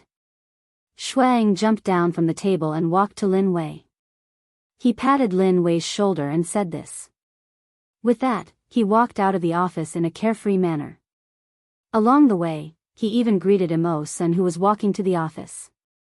Siyi's residence, in the bedroom. Chapter 1842. The moment Siyi picked her up and threw her onto the bed, Yunjian's cheeks were as red as a monkey's butt. She was certain that she had never blushed like this in her entire life. It was not just in this life. As slaying god and witch goddess 2 lifetimes ago, she had not blushed as much as she did today. Siyi tossed the towel far away and tossed Yunjian gently onto the soft bed. Siyi's eyes were glued to Yunjian. Even when he took off his jacket and shirt and unbuckled his belt, his gaze did not leave her. Siyi exposed his muscular chest and stared at Yunjian before making his way to Yunjian, who was placed on the bed. His pants were still on, but his eyes were fixed on Yunjian, never moving away from the deep gaze that met hers. Siyi, who could be sharp and ruthless to others without batting an eyelid, was now attracted to Yunjian. There was an unprecedented gentleness on his face. It was a gentle expression that might seem a little forced to an outsider. Seeing Yunjian with her arms crossed and a smirk on Siyi's face, his magnetic voice suddenly rang, making Yunjian's ears tingle and her body tremble. "Xiao Jian, move your hand away." It was undeniable that Siyi was getting more and more wretched. If the elderly saw him for the first time, they would only think that Siyi was decent and reliable. He was not lustful and made people feel that he was dependable. If Yunjian heard what the elderly said now, Yunjian would probably smash them to death with a brick. It would be a miracle. She half covered her chest with her hand to prevent herself from being exposed to Siyi. Siyi had been looking at her lustfully since just now and was even asking her to move her hand away. If anyone dared to say that Siyi was not lustful, she would fight them to the death. In spite of it, Yunjian was too embarrassed to move her hand away. Yunjian's blush was comparable to Chili's. Just as she spoke, her words were blocked by Siyi's lips. The man was really self-taught when it came to kissing. Perhaps it was due to his previous experience. Siyi caught her easily. Yunjian was numb from the kiss, unable to muster any energy.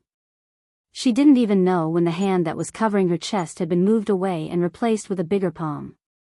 An Hun Group's lounge. Ever since the noisy snow eagle left, Ling Wei's ears finally quieted down. He lifted his slender legs and stood up from the sofa. Just as he was about to go to the killer training camp, he bumped into Mo Sr. "You're going to the training camp?"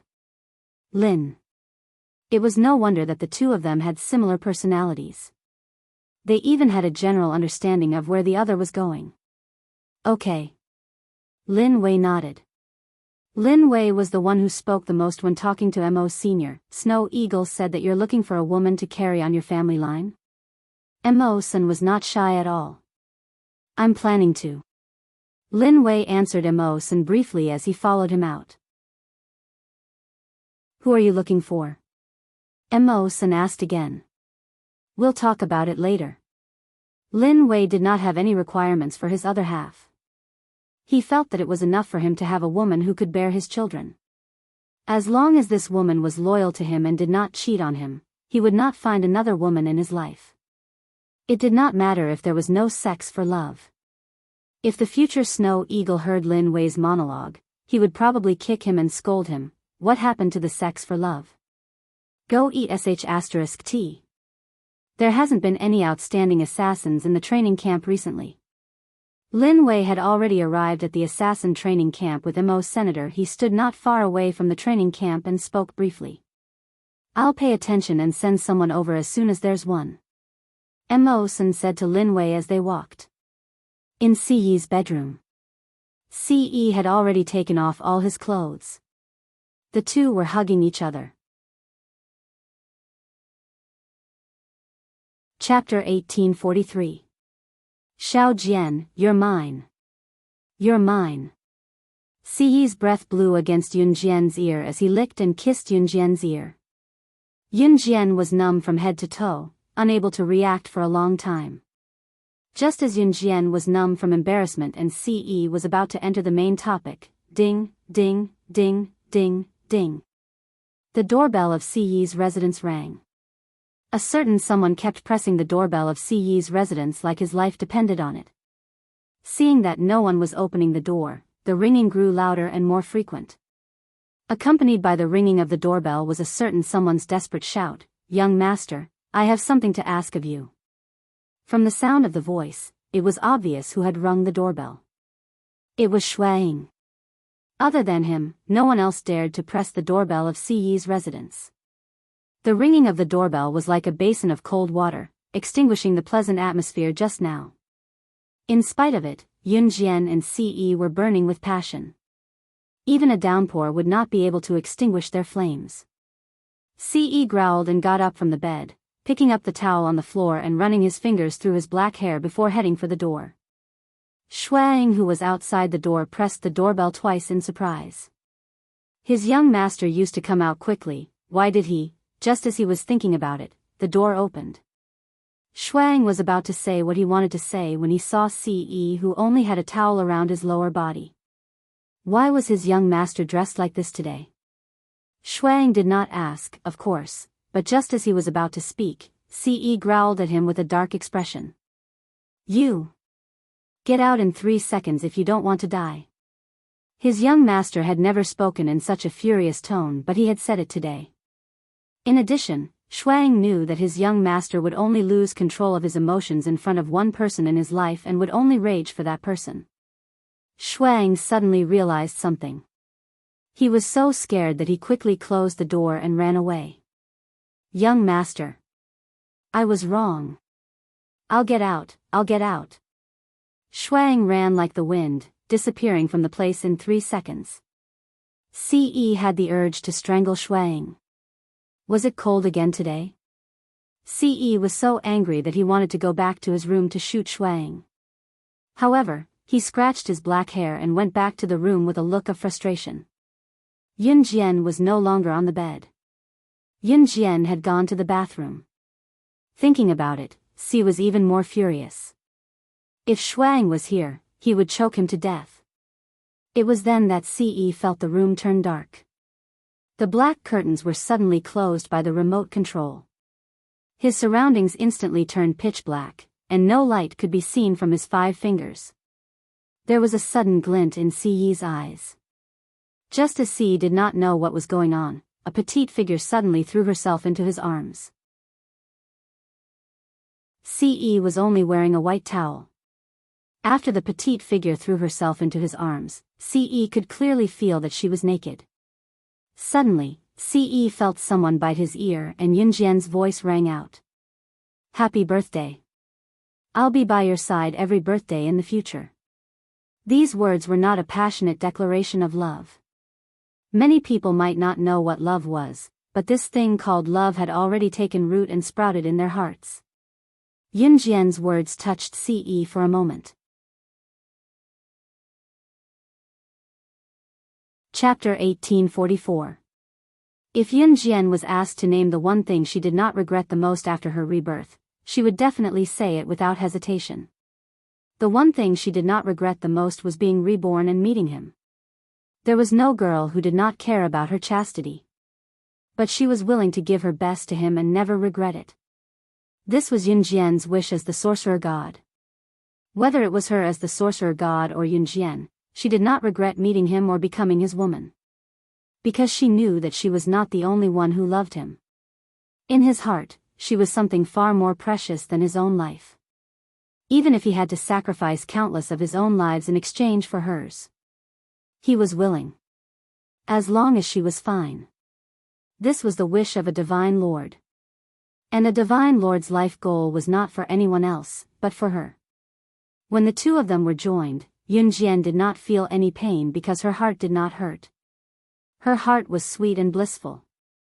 Although the pain of her first time was hard for Yunjian to accept, she was willing to do it for him. The wind was gentle and the sun was bright. Under the bright sky, it was a romantic afternoon. From 12:30 p.m. to 8:30 p.m., C did not let go of Yunjian. He enjoyed her beautiful body over and over again without stopping. What an Hun organization, what kosher mercenaries, what an Hun organization was busy with, everything was meaningless to CE. Because in his heart, Yunjian was far more important than anything else. 8:30 p.m. After being tortured by CE for the entire afternoon, Yunjian was paralyzed on the bed and could not move at all.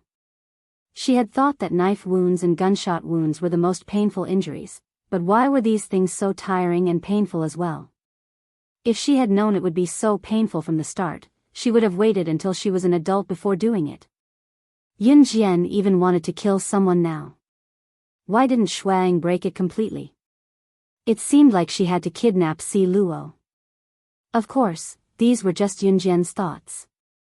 She did not regret being able to become his woman. Ce and Yunjian were sleeping on the bed. He hugged Yunjian tightly and refused to let go.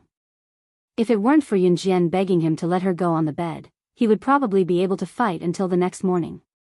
As soon as they were done, Ce walked into the bathroom and wiped Yunjian's body carefully with a basin of water. She even wiped the blood off Yunjian's face. Ce didn't even care about herself. She first wiped Yunjian's body carefully, then went into the bathroom to take a cold shower. She came over and hugged Yunjian, holding her in her arms and smelling her hair. That was great. His Xiao Jian was his now, rightfully so. If someone dared to plagiarize his Xiao Jian in the future and he spoke up again, it would be perfectly justifiable. Xiao Jian, does it hurt? Ce placed his hand on Yunjian's stomach, feeling a little regretful about his earlier rudeness. Yunjian turned away and ignored him. Ce panicked when he saw that. He propped himself up and turned to look at Yunjian. Xiao Jian, where does it hurt? Let me see. Don't look. Yunjian suddenly folded her legs and turned around to show him her back. She couldn't possibly spread her legs for him to see where it hurt. Ce had no idea what was wrong with him as he hugged Yunjian and rubbed and blew on her. It was obvious how much he cherished Yunjian. If the 4 leaders of an Hun group saw Ce's act of showing weakness, they would probably yell, "This isn't our young master." Yunjian did not know what was wrong with her. Since when did her voice become like this? Yunjian patted her cheeks lightly and shook her head in disbelief. Once she thought of what he did to her just now, Yunjian's cheeks were redder than a red pepper. They actually did it. Cough, cough. Ring, ring, ring. At this moment, a phone rang. As if to prevent awkwardness, Yunjian reached for her phone on the bedside table. Suddenly, a hand went around her shoulder and took the phone before she did, placing it in her hand and telling her, "Don't move if it hurts." "I'll do it." He would do everything. Ce looked a little like a pug trying to please its owner. Yunjian could not help smiling. She answered the call. It was Luo Mei, asking Yunjian to go out and play. Yunjian agreed. After she hung up, Ce's voice followed, "You're not allowed to go. You're still hurting." Wasn't she still hurting down there? I'm not hurting anymore. Yunjian suddenly felt shy. She pushed Ce away and quickly got up to put on her clothes. After Yunjian got up, Ce saw a red spot on the bed where Ce and her were having sex. Yunjian was halfway through putting on her clothes when she suddenly saw this. She walked over and wanted to pull off the sheets. Ce grabbed her hand. "What's wrong?" "I'm going to shower first." Yunjian blushed and did not dare to look at Ce.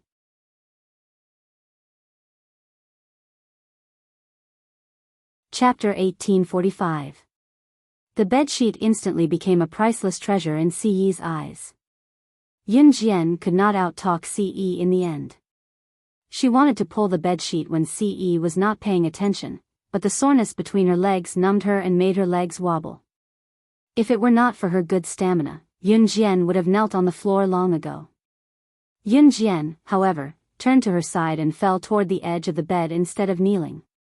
If a normal person was tortured by Ce for 8 hours, they would probably not even be able to lift their legs. Yun Jian had just stood up to put on her clothes and take a few steps. She had only taken a few steps when the soreness in her thighs made her unable to stand up again. He had just gone at her for 8 hours. Yun Jian did not have any common sense, so she agreed to go out and play without hesitation, thinking that she could still walk. Now, however, her legs were numb. The lingering pain after the battle was not excruciating but soft. Yun Jian felt like her legs were like springs when she stood up, unable to move at all. She only managed to avoid falling on the floor by pouncing on the bed. Ce scooped Yun Jian up to his chest and pulled her into his embrace. "You're not allowed to go out today. You're not allowed to wash the bedsheet," Ce said domineeringly as he gripped her hand. His Xiao Jian wanted to run away the moment she became his woman. He would not allow it. "I've already made an appointment. I'll go out later," Yun Jian said, too shy to look at Ce's face. Ce, who had just had sex, was not satisfied yet. He had let her go earlier because he felt that she was tired. Now that he heard Yun Jian, however, Ce smirked. "Xiao Jian, you're not tired? Let's continue then." As he spoke, he turned and pinned Yun Jian on the bed. Yun Jian's words were shoved to the back of her head by Ce as well. Before she was forced to go 3 rounds, Yun Jian could only think of one word: beast. Soft and lingering moans could be heard continuously. It wasn't until 10:30 p.m. that Ce finally ended her assault. It was too late now. Yun Jian did not even have the strength to lift her hand, let alone look for the rockberry.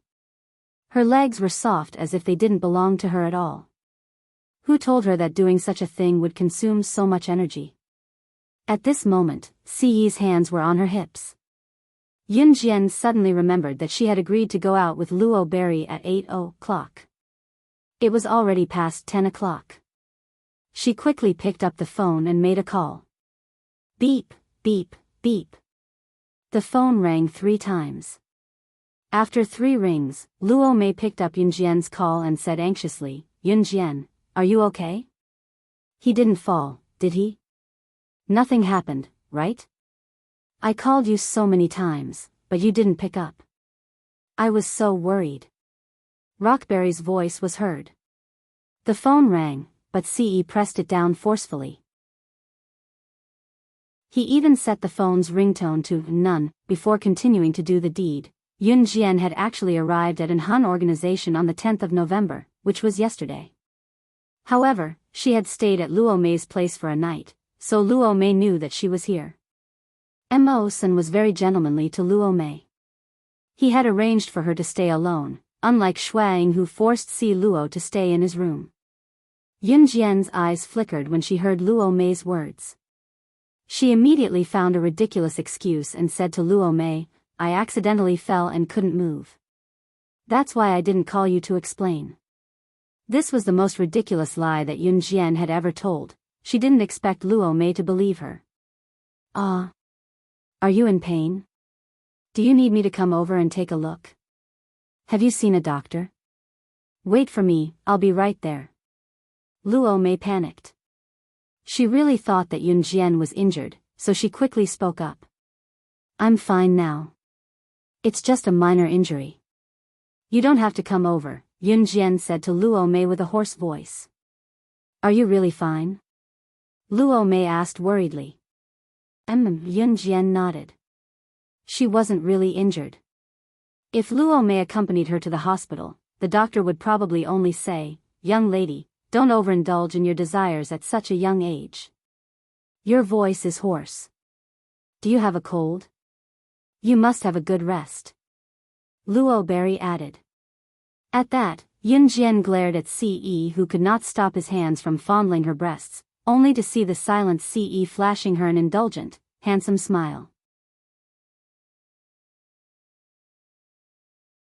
Chapter 1846. Ce smirked, realizing that he was becoming more and more addicted to his Xiao Jian. Her entire body belonged to him. Every part of her body was in contact with his soul. Even her toes were not spared. Ce arched his handsome face and reached out to pull Yunjian into his embrace. His hands moved up and down. Yunjian patted Ce's hand twice, but Ce's eyes were fixed on her. In the end, she was too embarrassed to call Luo Mei while being touched by Ce, so she found an excuse to end the call. Yunjian did not get out of bed for 3 days and 3 nights. Ce was like a beast that was about to starve to death now that he had tasted meat. It was the first time Yunjian felt extreme soreness in her back. In spite of it, Yunjian was still Yunjian. Her stamina was incomparable to ordinary women. As they were heading to the hunting school on the 15th of November, Yunjian stayed with Ce for a while longer. On the 14th of November, Yunjian returned to Longmen City with Ce. Yunjian was going to the hunting school for a year, so she returned to Longmen City today to visit her younger brother, Xiao Yunju, and the rest. Knowing that Yunjian was going to the hunting school for a year, Ce did not say a word about it. In spite of it, Yunjian knew that just like what her master had said, even if she did not bring him to the hunting school, he would go to the hunting school himself to look for her. The day before they went to the hunting school, Yunjian and Ce went to Wuning Elementary School where Xiao Yunju and Duanli studied. Wuning Elementary School was beautifying the school recently. Not only were the students beautifying their classrooms, the school was also building a flat cement road. After Xiao Yunju and Duanli were done with their tasks, they strode with their short legs toward where Yunjian and Ce were outside the school gate. Brother Ce. Sister Yunjian. Xiao Yunju and Duanli rushed into the arms of Ce and Yunjian respectively. Yunjian pinched Duanli's cheeks and grabbed her hand. Ce grabbed Xiao Yunju's collar and dragged him to the kindergarten to pick up Duanya. Knowing that her daughter would be away for a year, Qin Yiru prepared a sumptuous dinner. Everyone sat around the table and enjoyed the sumptuous dinner. After that, Yunjian and Ce returned home. Ce used the excuse that Yunjian was going to be away for a year and pressed Yunjian down on the bed, the sofa, the door, the bathroom, after a round of suppression. Young men who had tasted meat were the fiercest. Yunjian truly understood the meaning of this sentence. Ce kissed and touched her, vividly displaying the word, immoral. The next morning, Ce personally sent Yunjian to Min City Military Academy. When they arrived at the entrance, everyone looked over. Yunjian and Ce were not only compatible in terms of looks, but they were also tall and well-proportioned. No matter where they went, they would be a very beautiful couple. Therefore, they attracted the attention of a large group of students around Min City Military Academy. Yunjian did not enter the school because she had already seen Yu Xiaoluo's car parked there. Ce grabbed Yunjian's hand and led her forward in 2 or 3 steps by Ce. Yunjian, you're here. Hurry up and get in the car. Get ready to go. Yu Xiaoluo waved at Yunjian when he saw Yunjian. There were a few military academy instructors standing beside Yu Xiaoluo. They were obviously there to send them off. Yunjian could see that Yu Xiaoluo's jeep was already filled with the 2nd and 3rd place Special Forces soldiers from the previous selection competition. After hearing Yu Xiaoluo's words, Yunjian nodded. However, before Yunjian could get into the car, Yu Xiaoluo suddenly saw that there were red patches on Yunjian's neck. He asked, Yunjian, what happened to your neck? Were you bitten by a mosquito? Why did the mosquito bite your neck in the shape of a mouth? Are you okay? It's not good if the mosquito is poisonous. Do you want to go to the hospital? Yu Xiaoluo glanced at Yunjian worriedly as he said this.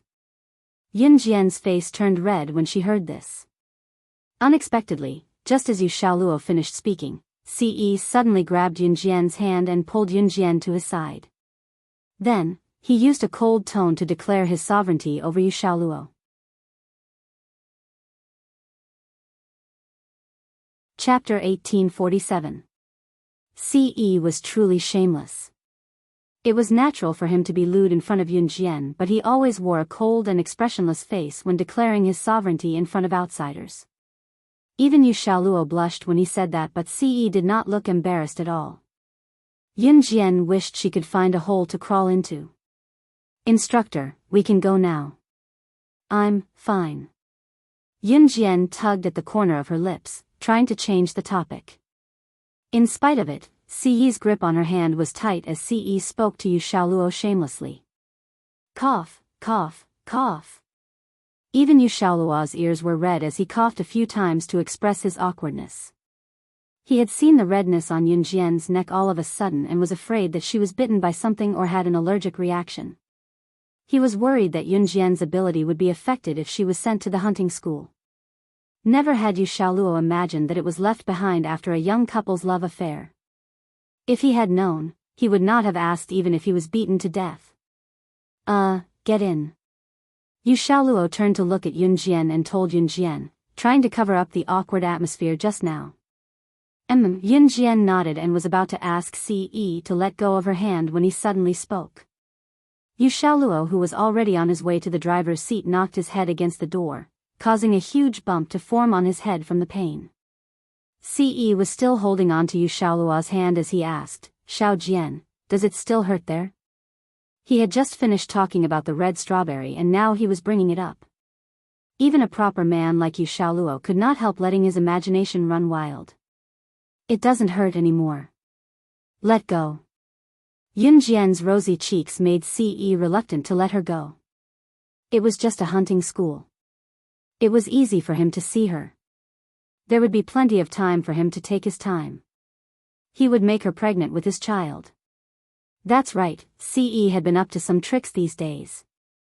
When Ce slept with his Xiao Jian, he never used the condom and penetrated her directly every time. Yunjian had probably forgotten about the existence of this thing long ago. Yunjian might be powerful, but she knew nothing about this. As for Ce, he had already read up on such books. Naturally, he was better than Yunjian, who hadn't done any research. Ce's ultimate goal was obvious. He wanted to stuff a tiny Ce in Xiao Jian's stomach. This is great. Yunjian finally got into the jeep. Under Ce's watchful gaze, she left the place and parted with Ce for a short while. Ce watched Yunjian's jeep disappear from his sight before he boarded the private helicopter that Immerse sent to fetch him back to Anhun Group and left Longmen City. Nothing had changed. Some things, however, might have changed drastically when Yunjian returned. Sitting in the jeep, Yunjian tilted her head to look out of the window with squinted eyes. Cough. "I can see that he cares a lot about you, Yunjian. If it were someone else, puppy love, I definitely wouldn't support it. But if it's you guys, I'll give you my blessings. Young couples like you two can be sweet for the rest of your lives. I'm so envious of you two youngsters." Yu Xiaoluo suddenly spoke to Yunjian. There was a hint of emotion in his words, making Yunjian nod slightly. In just a few minutes, they returned to the main topic. Yu Xiaoluo immediately told Yunjian and the rest of the arrangements. Chapter 1848. The hunting school had been held many times, and this year, it was already the 19th season. The mortality rate and elimination rate of the hunting school were very high, so it was the burial ground of the special forces. At the same time, it was also the destination of all the special forces in the world. Anyone who graduated from the hunting school was top-notch in terms of strength and military rank.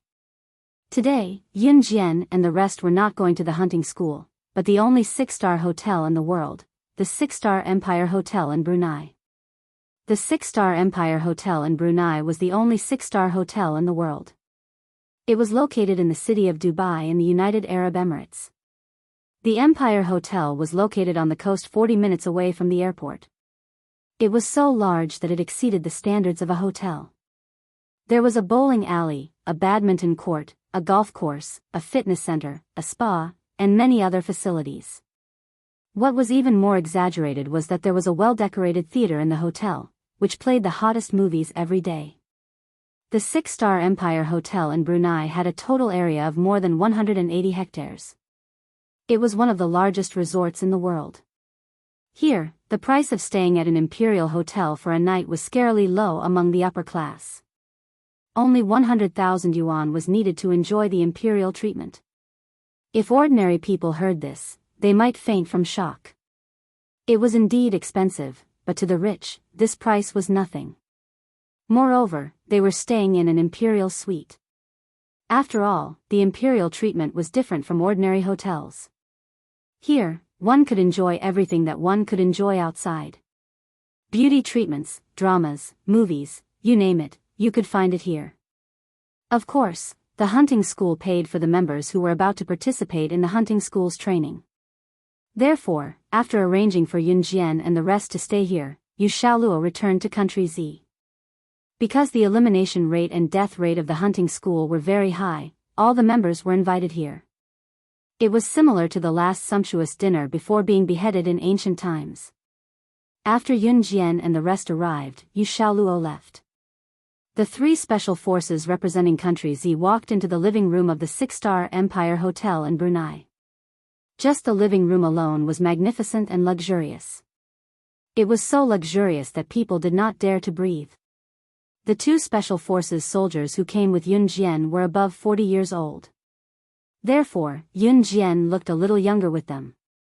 The two of them had obviously never stayed in such a luxurious place before, so when they walked into the hall, they didn't know where to stay. Moreover, they didn't even know how to speak this country's language. Yun Jian went to the counter while the two of them were at a loss. She knocked on the counter and spoke to the foreign attendant in Dubai's local Arabic under her gaze. "I'm sorry, but I'm sorry, I'm sorry. Hunting school members from Z country, 3 of them. Please check in." It was not Yun Jian's first time staying at the six-star Empire Hotel in Brunei. She had been here a few times in her previous life, so she was not unfamiliar with the place. When the foreign waitress heard Yun Jian's words, she lowered her head at first. When she looked up at Yun Jian, she was shocked. The person who spoke was not from her country. This little kid was obviously a foreigner. How could he speak her country's language? She almost thought that this little kid was a citizen of her country when she heard his voice. And she was one of the Z country's special forces that was about to participate in the hunting school? "You can speak Arabic." The special forces soldier who was with Yun Jian exclaimed after hearing Yun Jian's words. Chapter 1849. The special forces soldier who asked Yun Jian was named Yang Chen. He was born in an ordinary family. Later, he joined the army because of his good physique. He performed well in the army, and he was listed as a 2S wanted criminal with his comrades nearly 10 times. Later on, he even participated in a mission to capture a 3S level wanted criminal, and he barely succeeded. When he was 35 years old, he took part in a special forces training. Although it was not as cruel as the training in the hunting school, it was still very experienced. Yang Chen was 41 years old this year. His strength was equal to his age. He was not old, but he was already one of the best in the army. Seeing that Yun Jian could speak Arabic in Dubai at such a young age, Yang Chen was naturally surprised. The hunting school was located in the tropical jungle of Venezuela. The language spoken in the hunting school was Venezuelan Spanish. Therefore, before coming here, Yang Chen and the other special forces soldier Ding Jianlin had been sent to learn Spanish in depth. But they did not learn Arabic in Dubai. The world's only 6-star Empire Hotel was located in Dubai, while the hunting school was located in Venezuela. They were two different countries, and they spoke different languages.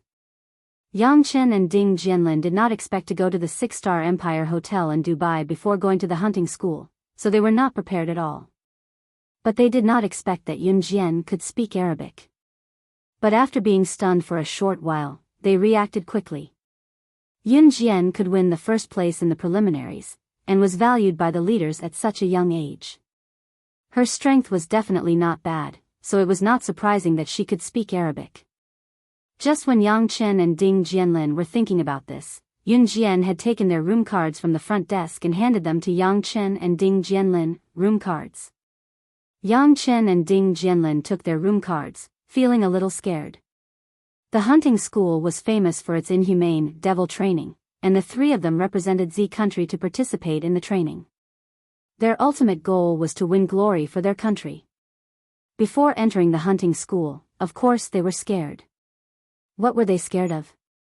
They were scared that they could not win glory for their country. But how come Yun Jian was not scared at all?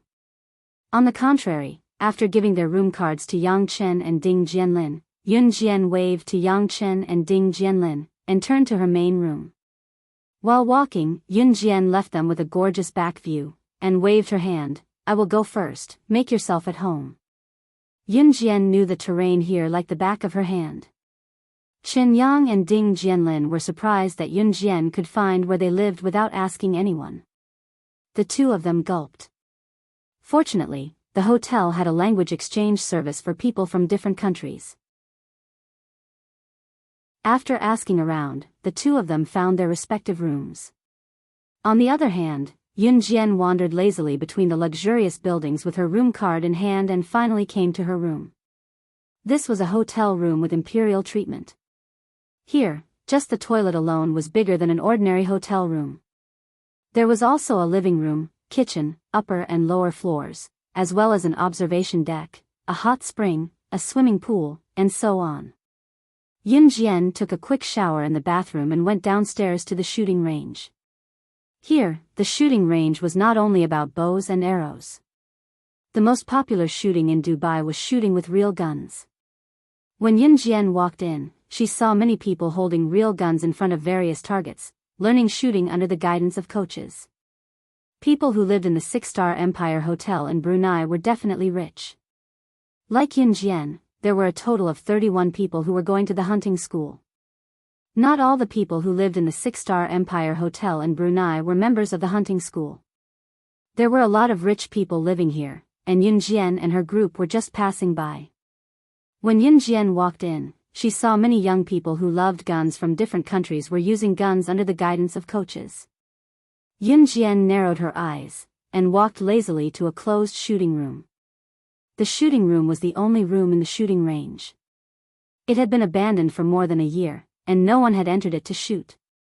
That was because this was the VIP room that Yun Jian had reserved in her past life. Other than her, slaying god, no one else could enter. She would enter the room directly every time she came here. Just a second before Yun Jian was about to enter the room, a coach hurried over from afar and stopped her, telling her, "You're not allowed to enter the room." Chapter 1850. The instructor hurriedly ran over to stop Yun Jian. He did not explain why he did not allow Yun Jian to enter the shooting range. All he said was that she could not enter the private room and asked Yun Jian to follow him to another place to practice her shooting skills. Yun Jian narrowed her eyes at the sight. She narrowed her eyes because she was satisfied with the instructor's method. Or rather, she was satisfied with the shooting range's method. Slaying God had disappeared for more than a year. The last time she came to the shooting range in Brunei's 6-star Empire Hotel was a year ago, and she had not been there for more than a year. Logically speaking, if the shooting range did not see her and someone needed a private room, they could blackmail the person by offering double the price. After all, there was no shortage of rich people here. Obviously, the shooting range was very honest. If she did not come, the only private room in the shooting range would be empty and no one would be allowed to enter. Yun Jian narrowed her eyes and replied to the instructor, "Okay." She would go somewhere else to practice. She did not want to make things difficult for the instructor. The instructor smiled and asked Yun Jian in a friendly tone, "You're from country Z, aren't you?" The instructor spoke fluent local Arabic, the same as his conversation with Yun Jian earlier. "Yes." Yun Jian walked in front. She nodded and gave a brief reply. "You speak Arabic so well. You sound like a Dubai native." The instructor could not help but exclaim. Yun Jian did not reply to his exclamation. The instructor did not feel awkward and pointed to a spot for Yunjian. Young lady, let's go over there. The people near the target are all from country Z. It'll be easier for you to communicate with them if you stand next to them. Moreover, there's only one target nearby. People who shoot in the shooting range would usually choose a gun. The pistols and rifles in this shooting range were all real guns. People who came from all over the country wanted to experience real guns. Therefore, the targets around them were already filled with people except for the one the instructor had mentioned. Yunjian nodded with narrowed eyes. Seeing that Yunjian was the same, the instructor brought Yunjian over. There were a few young men in their 20s standing next to the target. These men were dressed in branded clothes and looked very cool. There were also a few young girls in their 20s standing beside them. They were all dressed in famous brands, and even their hands and necks were full of luxurious luxury goods. They were all from Z country and had been playing with guns under the instruction of their coach. At this moment, one of the more handsome young men was holding a pistol with both hands and shooting targets under the instruction of the coach. The other young men and girls watched the young man play with the gun. Li Wei, you can do it. Show us how you hit the bullseye with your first shot. The young men and women next to him were shouting at the handsome young man who was holding a pistol and aiming it at the target with trembling hands. Hearing this shout, Yunjian walked over. She could clearly see that the young man called Li Wei's hands were trembling. It was obvious that he wanted to stand out in front of a group of people, but he didn't have the confidence to hit the mark. The young man was called Shen Li Wei. Bang! The shot was fired in the end. Shen Liwei's hand holding the pistol trembled. When a real gun fired a bullet, the sound of the gunshot was especially loud. The gun would also shake twice with the impulse of the shot. At this time, the person holding the gun had to hold the gun steady. Generally, people who played with guns would be shocked by the shot of the gun every time. This man called Shen Liwei was no exception. His body trembled slightly. When playing with a real gun, the scariest thing was to hurt oneself. People who weren't familiar with guns would tremble because of fear. Hit the bullseye. The instructor's voice sounded, making the man called Shen Liwei heave a big sigh of relief. A few young people praised him from the side. Wow! Although it's not the bullseye, it's his first time playing with a gun and he hit the bullseye. Our Li Wei is indeed a gun expert. Just when Shen Liwei was enjoying the praise from the people around him, he and the people around him suddenly saw a petite and slender figure walking around the crowd. They saw Yunjian standing on the target. She picked up the pistol on the table and loaded it without waiting for the instructor behind her to come over. She skillfully held the gun with one hand and fired 3 shots at the bullseye without even looking. The gunshot sounded again. 10. 10 bullseye. The instructor stood forward and opened his eyes wide. Under the shocked gaze of the group of young people, Yunjian put down the gun and said to the instructor who followed her in horror.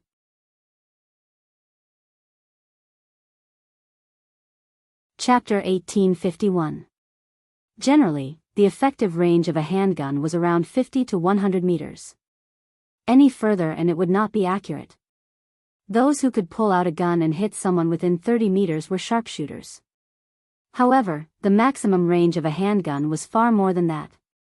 Of course, it was possible to use a handgun to shoot something beyond 100 meters. However, beyond 100 meters, it would be very difficult to shoot accurately. Therefore, the maximum range of a shooting gallery like this was usually around 50 to 100 meters. Any further and there would not be a place for people to continue shooting. After all, this was not a special forces training base. It was a place for tourists to experience shooting. However, normal tourists would have a certain degree of difficulty even if they were to shoot at a 20-meter target. Therefore, most of the targets around here were only 20 meters. After hearing Yunjian's words and seeing Yunjian's amazing shooting skills just now, 3 bullets were fired consecutively and all of them hit the bullseye. That was not all. She even said that she wanted the target to be adjusted to the furthest shooting range. Because the maximum range of a gun was not just 100 meters. However, in a shooting gallery, the maximum range that could be adjusted was only 100 meters. 100 meters. Could she do it? Just now, Yun Jian was speaking in Chinese.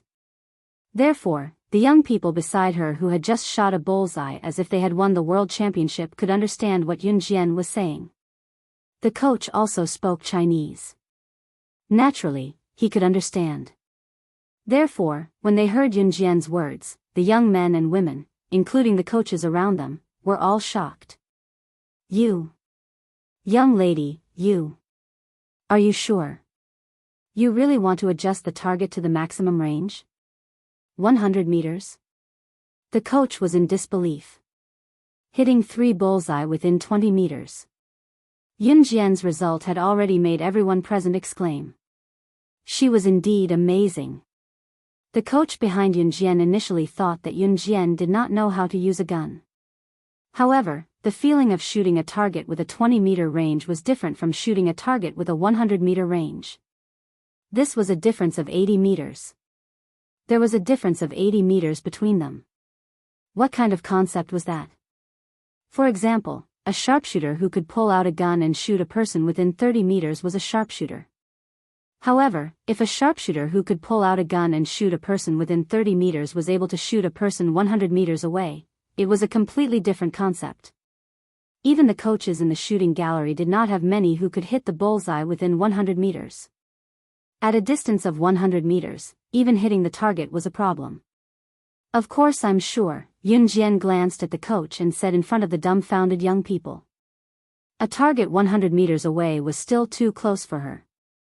However, the furthest range here was only a few meters. After all, even though this shooting gallery was large, it was still within the gallery. There was no shooting range as far as the eye could see. This was the reason why Yun Jian wanted to enter the gallery. The furthest shooting range of her box was 200 meters. Okay. I'll go move it. After hearing Yun Jian's words, the coach took a deep breath. Just as he was about to order someone to move the bullseye, Yun Jian interrupted him. There's no need, Yun Jian said abruptly. Hearing this, the young men and women standing nearby all breathed a sigh of relief for some reason. Even though Yun Jian had amazed them, after hearing Yun Jian's words, they still thought to themselves. Indeed, hitting the bullseye within 20 meters with 3 bullseye was already the limit. This young lady said that she wanted to shoot the bullseye within 100 meters. Was she trying to be brave? Just as these young men and women were thinking this, Yun Jian's words rang out again. Yun Jian's words immediately made the young men and women widen their eyes. The coach was even more shocked. When Yun Jian saw a girl at the entrance of the shooting gallery, she narrowed her eyes and said, "You're right."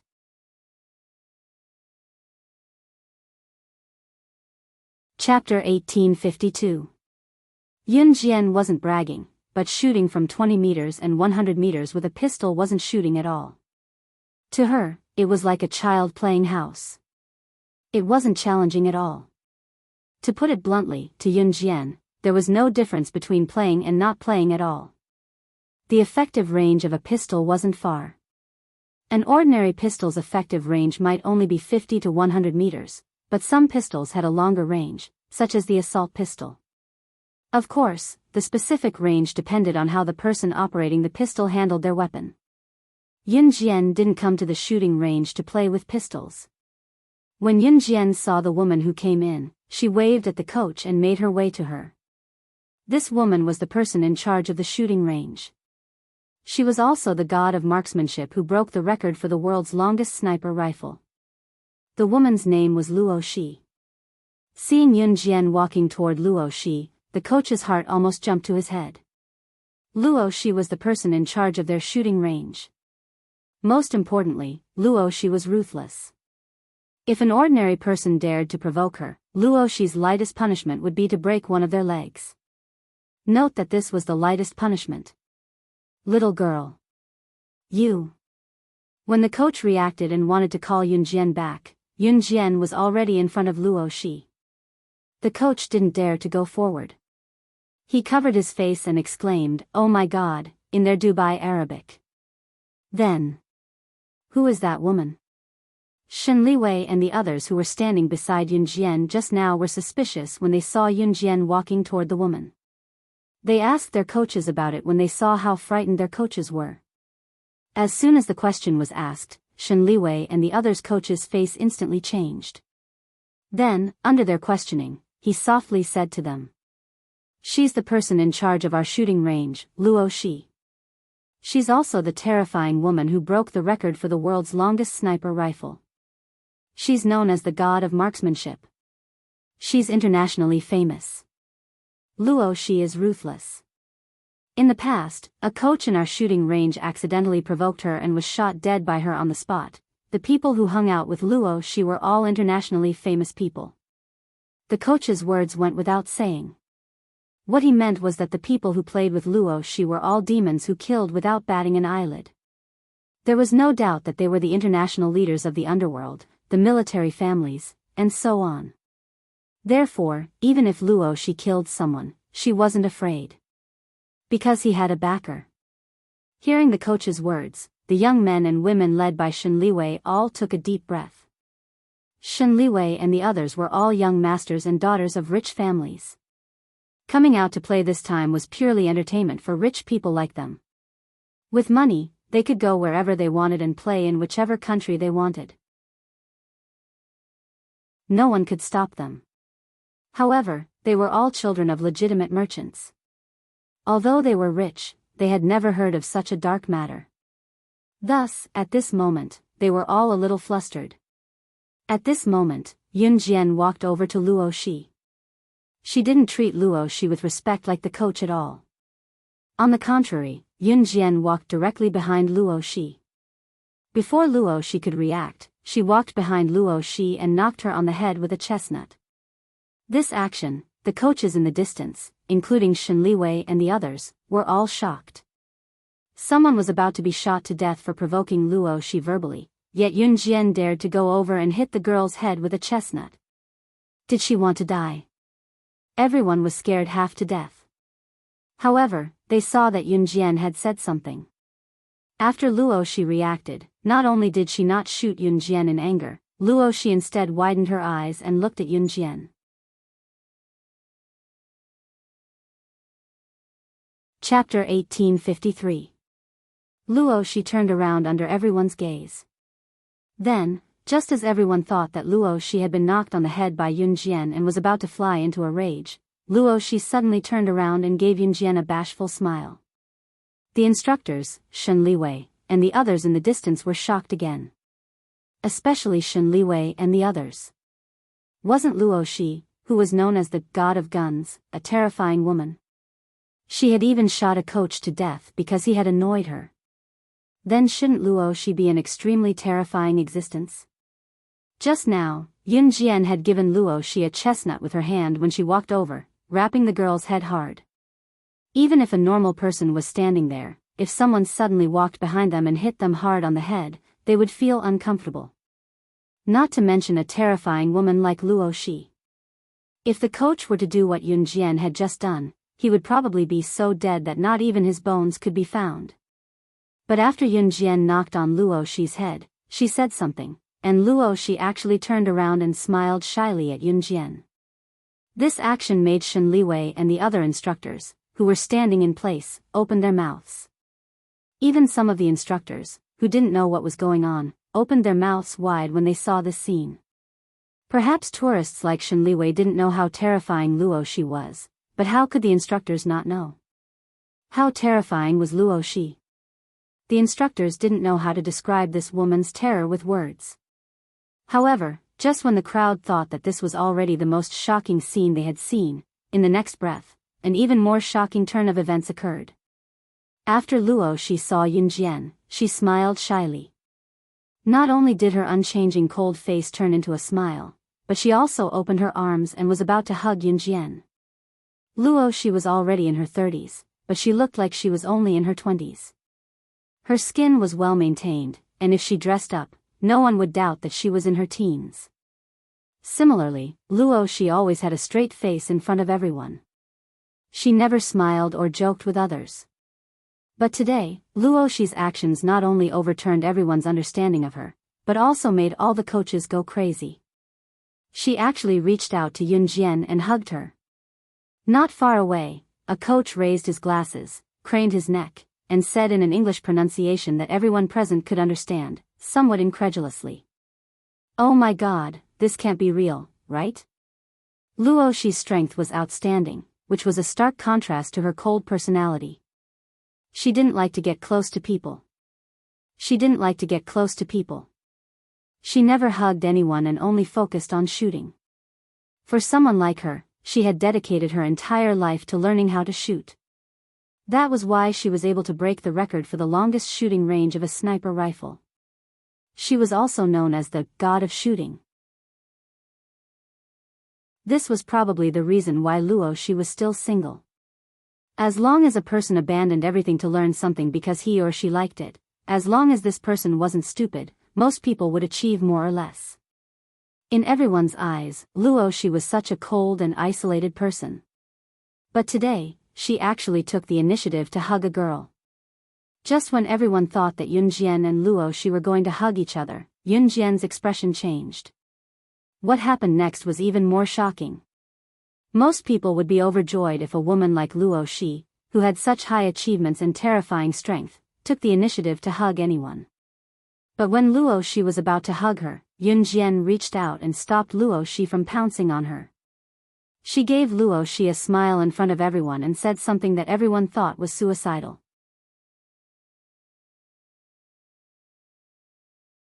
Chapter 1854. Throw. This little girl actually dared to say that she would throw Luo Shi into the manure pit again? Again? It was obvious that Yun Jian and Luo Shi were old acquaintances. Could it be that Luo Shi had been thrown into the manure pit by Yun Jian before?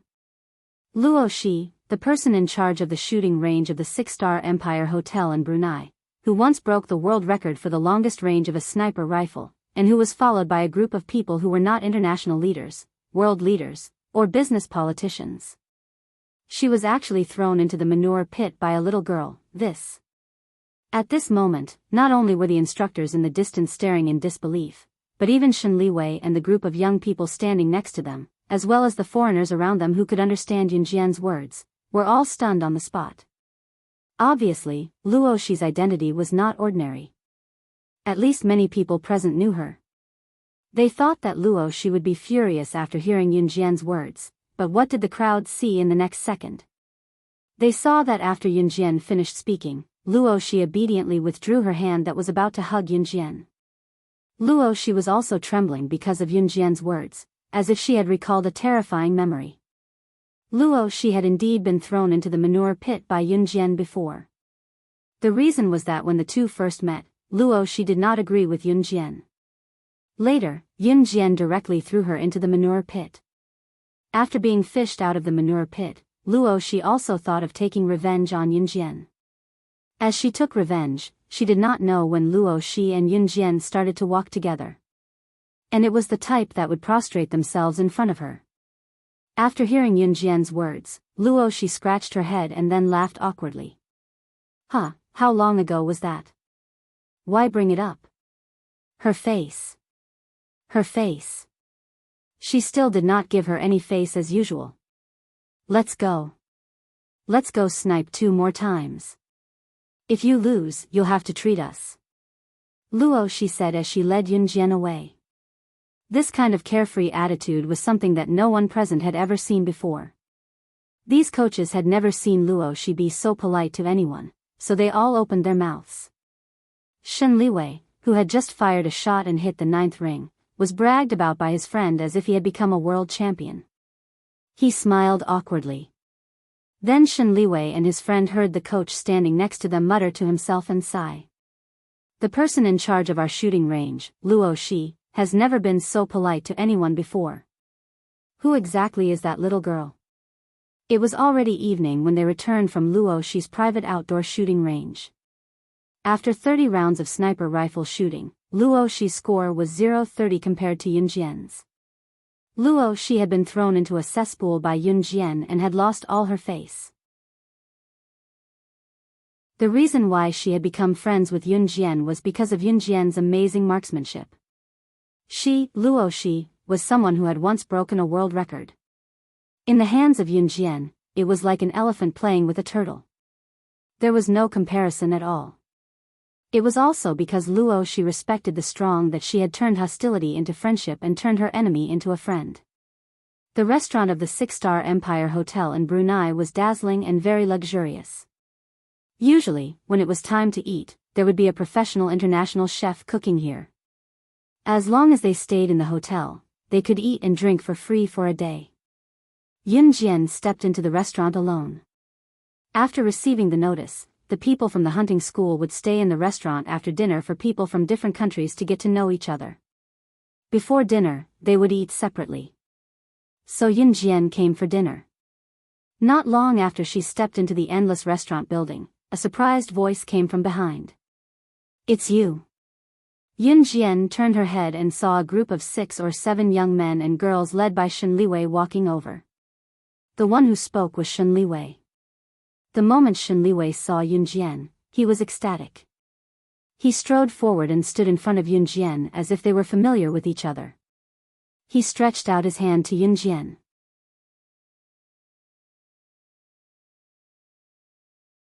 Chapter 1855. Shen Liwei was the child of a rich family, which meant that he was a young master. He usually liked to show off in front of the girls. The young masters of rich families usually placed a lot of importance on their own face. For rich people like them, face was the most important thing. And Yun Jian's strength made Shen Liwei and the others worship her. The reason why Shen Liwei ran over to stop Yun Jian was because of Yun Jian's amazing strength. No one wanted to make friends with the weak and join forces with the strong. As long as someone was at a higher level, they would rarely take the initiative to make friends with people who were much lower than them. But if they met someone who was at a higher level than them, they would be like Shen Liwei towards Yun Jian. They would be submissive, afraid that they would say something that would make the other party unhappy. At this moment, Shen Liwei was confident that Yun Jian would be willing to get to know him. However, Yun Jian, who was standing in front of Shen Liwei, only glanced at him slightly. Seeing Yun Jian glance at him, Shen Liwei realized that Yun Jian didn't seem to like shaking hands with people. So Shen Liwei quickly withdrew his hand and looked at Yun Jian with a smile. In front of his friends and girls, he said to Yun Jian, "My name is Shen Liwei, I'm from Z country, we're from the same country. This. And they're my friends." As Shen Liwei spoke, he began to stutter. Later on, he was stared at by Yun Jian for a long time, and his face actually turned red. It wasn't because Shen Liwei had a good impression of Yun Jian that he blushed. It was because Yun Jian's strength just now made Shen Liwei have the impulse to treat Yun Jian as his idol. In front of his idol, Shen Liwei began to stutter. Although Shen Liwei usually liked to show off in front of his friends, this was all forced out. Especially for someone like Shen Liwei, who was the richest in front of his friends, he had to learn some powerful skills to show off. When Shen Liwei was holding a real gun and shooting, he was actually panicking and didn't know how to move. But the friends around him were all shouting for him to hit the 10 points, which made Shen Liwei even more flustered. When he hit the 9th ring, Liwei Shen heaved a sigh of relief, and then felt a little smug. This was a normal reaction for young people. For example, in school, if you were to get first place in an exam, you would probably have to look at your classmates with your nose in the air. When he saw Yun Jian just now, Shen Liwei felt as if he had seen his idol. He saw what he wanted to be like. Therefore, when he saw Yun Jian in the restaurant, Shen Liwei ran over without thinking and called out to Yun Jian. Yun Jian raised her eyes slightly to glance at Shen Liwei, then moved her feet.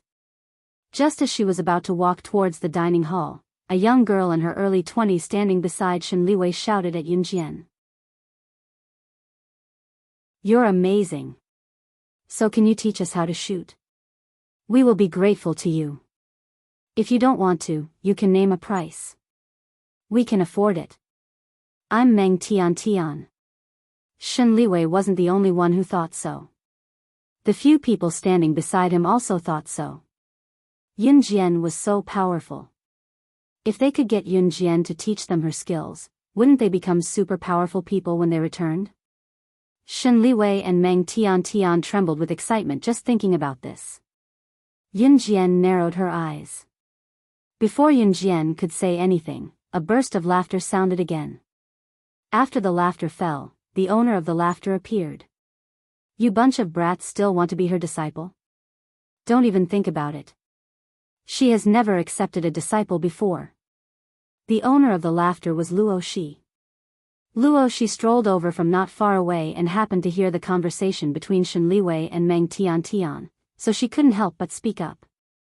Seeing that it was Luo Shi, Shen Liwei, Meng Tian, and the others were slightly stunned and took 2 steps back. Seeing this, Luo Shi didn't feel that there was anything wrong. She glanced at Yun Jian, who had her hands in her pockets lazily, and continued to speak to Shen Liwei and Meng Tian. Not to mention you guys, even I was rejected when I wanted to be her disciple. Speaking up to this point, Luo Shi first clutched her chest and showed a sad expression. After a while, Luo Shi turned her head to look at Meng Tian and said to her, "Little girl, no matter how rich your family is, it's impossible to be her disciple. Do you know how many people begged to be her disciple? Not to mention the international big shots fighting to be her disciple."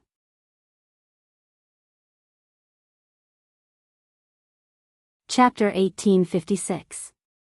As soon as Luo Shi said that, Meng Tian, the girl who had asked Yun Jian to name a price to learn Yun Jian's skills, was dumbfounded. You're saying, someone converted $5 billion into cash and hired nearly 100 trucks to load the cash onto them and send it to her to be her disciple? Luo Shi's words made Shen Liwei's jaw drop. Disbelief was written all over his face, but Shen Liwei still blurted out the seemingly impossible words with a shudder. Meng Tian was stunned as well. She had just asked Yun Jian to name a price. Her family did not have that much money. That's right. The scene back then was sensational. I've never seen such a sensational scene in my life. The money was like a drizzle falling from the sky. As long as she agreed, it was all hers. In the end, the person loaded the money onto nearly 100 trucks and sent it to her personally, scaring the neighbors.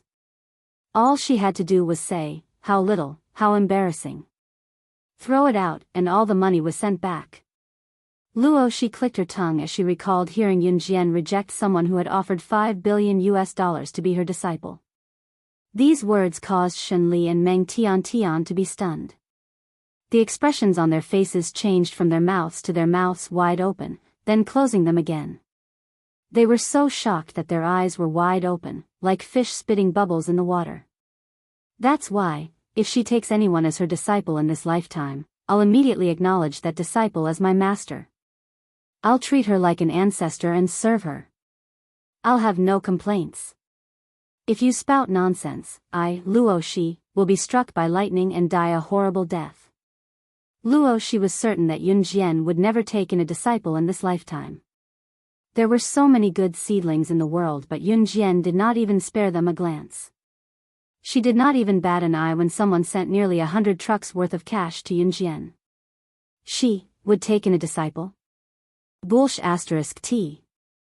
Even if the sky fell, it would not be possible. Country Z, Province's Longmen City welcomes you.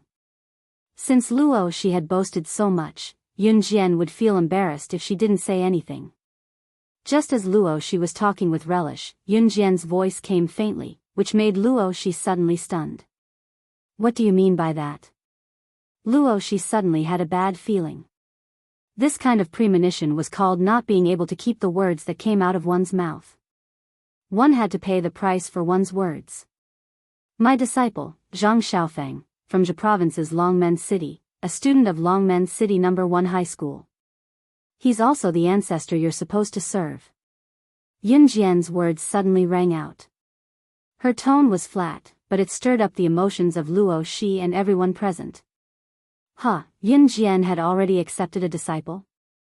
Although Shen Liwei and Meng Tian were surprised, they were not as shocked as Luo Shi, who had just made some kind of oath. Luo Shi knew that it was even more inconceivable for Yun Jian to accept a disciple than for a person to eat *T for food. But this Yunjian, she actually. Did he take in a disciple? Are you kidding me? You've really accepted a disciple? Luo Shi turned her gaze to Yunjian in disbelief. Yunjian nodded and smirked, turning to Luo Shi and joking, your ancestor is in country Zizhe province's Longmen city. Don't forget. With that, Yunjian stepped into the restaurant. Her long legs and the view of her back with the golden ratio made the people who stood where they were gasp. This doesn't make sense. This. Luo Shi shook her head and ran into the restaurant with Yunjian in disbelief. Shenli Wei, Meng Tian, and the rest who were left behind gulped and followed them into the restaurant. Inside the restaurant. The restaurant was a buffet, so one could take as much as one wanted. Yunjian took 7 to 8 plates of dishes and placed them in front of her. She sat down leisurely and tasted them slowly. You're eating so much.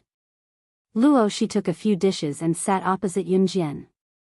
Looking at the plates in front of Yunjian and the ones in front of her, she could not help grumbling.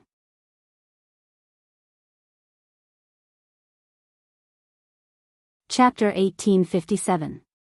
Luo Shi pursed her lips at her words. Although Luo Shi looked young and was only in her 20s, she was already 30 years old. She was already past the point of puberty. Luo Shi was at the age where she would gain weight easily, so she had to maintain her slim figure. Yunjian took 7 to 8 plates, each one filled to the brim. Luo Shi was envious of how she ate without restraint. She would not gain weight no matter how much she ate. Yunjian ate so much and she had a reason to say that she was still growing. Luo Shi pursed her lips and buried her head in her food. Right, what are you doing in Dubai this time? For fun. Coming to Brunei's 6-star Empire Hotel was indeed for fun. Yunjian smirked faintly. Alright, I won't ask you. I won't get anything out of you even if I did, Luo Shi said with a twitch of her lips. Don't forget that your ancestor is in Longmen City, Yunjian reminded Luo Shi as she finished 3 to 4 plates of food in no time. Luo Shi was speechless. I'm sorry, I won't spout nonsense anymore. Enhan Group's headquarters. After Yunjian left last time, everything in Enhan Group returned to normal. Lin Wei was still training assassins in Enhan Group's assassin training camp. Shuang was bullying Si Luo more and more now. One day, he even pinned Si Luo to the foot of the bed and nibbled on her for half an hour, saying that he was helping her avoid scumbags in the future. Si Luo was still young and did not know what this meant. She was bullied by Shuang for half a year. Other than being a little afraid of the scar on Shuaying's neck, Si Luo did not mind Shuang touching her. Si Luo was naive and did not even know what it meant for a man to kiss her. Si Luo had been in Enhan Group for quite some time. Luo Mei had just been abducted by Mo's son and was unfamiliar with the place. Now that Yunjian had left, she did not even dare to step out of the house. The men and women in Enhan Group were all ferocious. Once, Luo Mei was surrounded by them when she went out for a stroll. They almost raped her but Mo's son arrived in time. The group was shot dead by Mo's son on the spot. Luo Berry was so scared that her face turned green. After that, she didn't dare to go out. Somehow, Luo Berry got to know Si Luo. After the two of them got to know each other, they kept in touch every day. Rockberry did not live with Mawson. Mawson was very gentlemanly in this regard. He arranged an independent residence for her, but secretly protected her. On the other hand, Si Luo was tied up by Shuang. After the two of them got to know each other, they quickly became good friends. Every time, Si Luo would go and look for Luo Berry. In the end, Si Luo decided not to go back and slept with Luo Berry. The two of them were extremely intimate. Shuang was so angry that he resisted the urge to look for Si Luo. That day, Si Luo went to play with Lockberry again. As they chatted, Si Luo mentioned how Shuang used his lips to kiss her lips every time they met. Sometimes, he even touched her body. Si Luo was as innocent as a child, and because no one had told her about this since she was young, she had no idea what Shuang was trying to do. However, Luo Mei's expression changed after hearing Si Luo's words. What? He actually treated you like that? You're a girl. If other people find out about this, how are you going to get married? Luo Mei's words made Si Luo's innocent heart skip a beat. Huh? Then what should I do? Sister Luo Mei, can I sleep with you from now on? Si Luo panicked and stared at Luo Mei. Of course you can. I never thought that there would be such a shameless man in this world. You can sleep with me from now on. Luo Mei held Si Luo's hand and comforted him.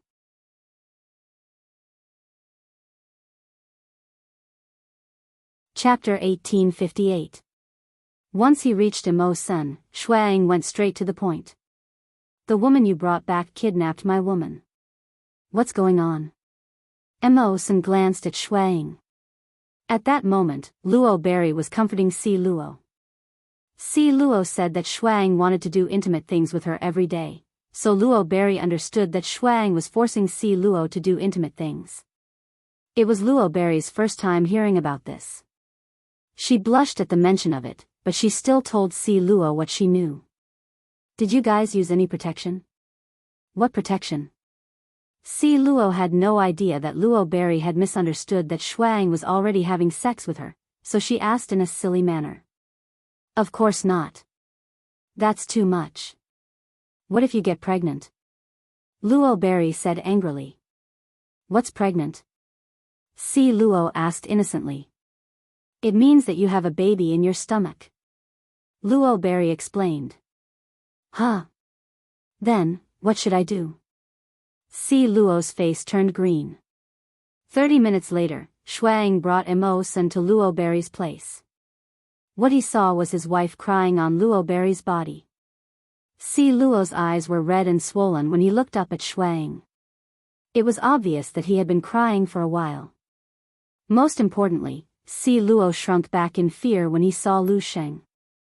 Si Luo was no longer afraid of him, but he shrunk back again. Shuang almost vomited blood when he saw this. He walked over and grabbed Si Luo's hand, dragging him out. Don't touch me. I don't want a baby.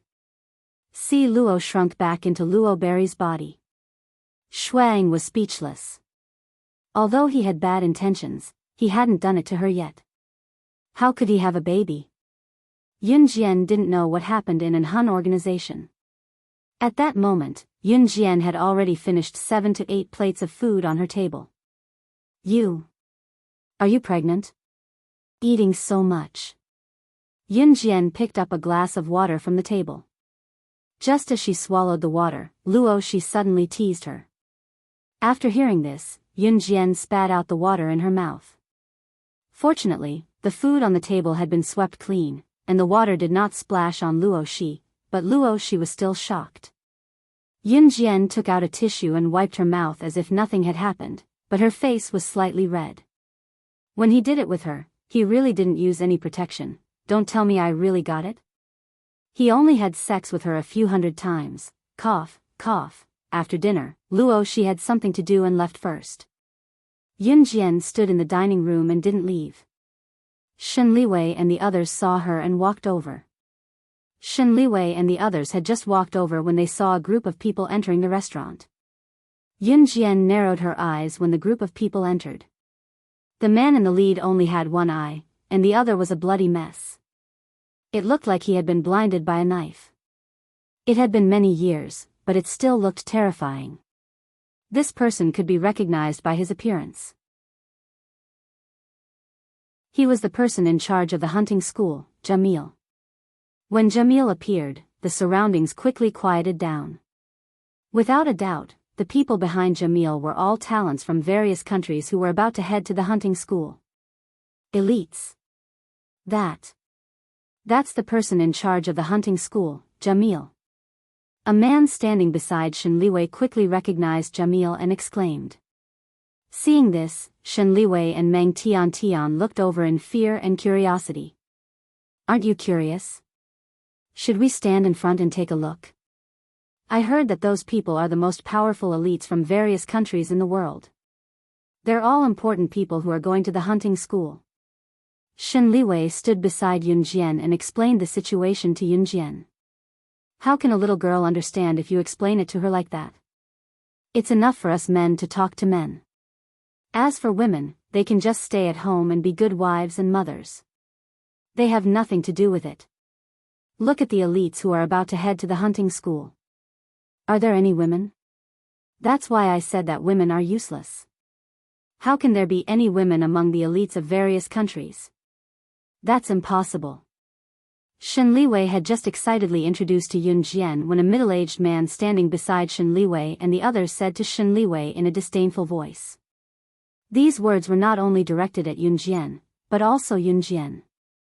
The middle-aged man had just finished speaking to Shen Liwei and then turned his head to look at the group of people led by Jamil. He saw that the petite figure that he had looked down on earlier was walking towards Jamil in front of the middle-aged man, Shen Liwei, and the others, as well as everyone else present.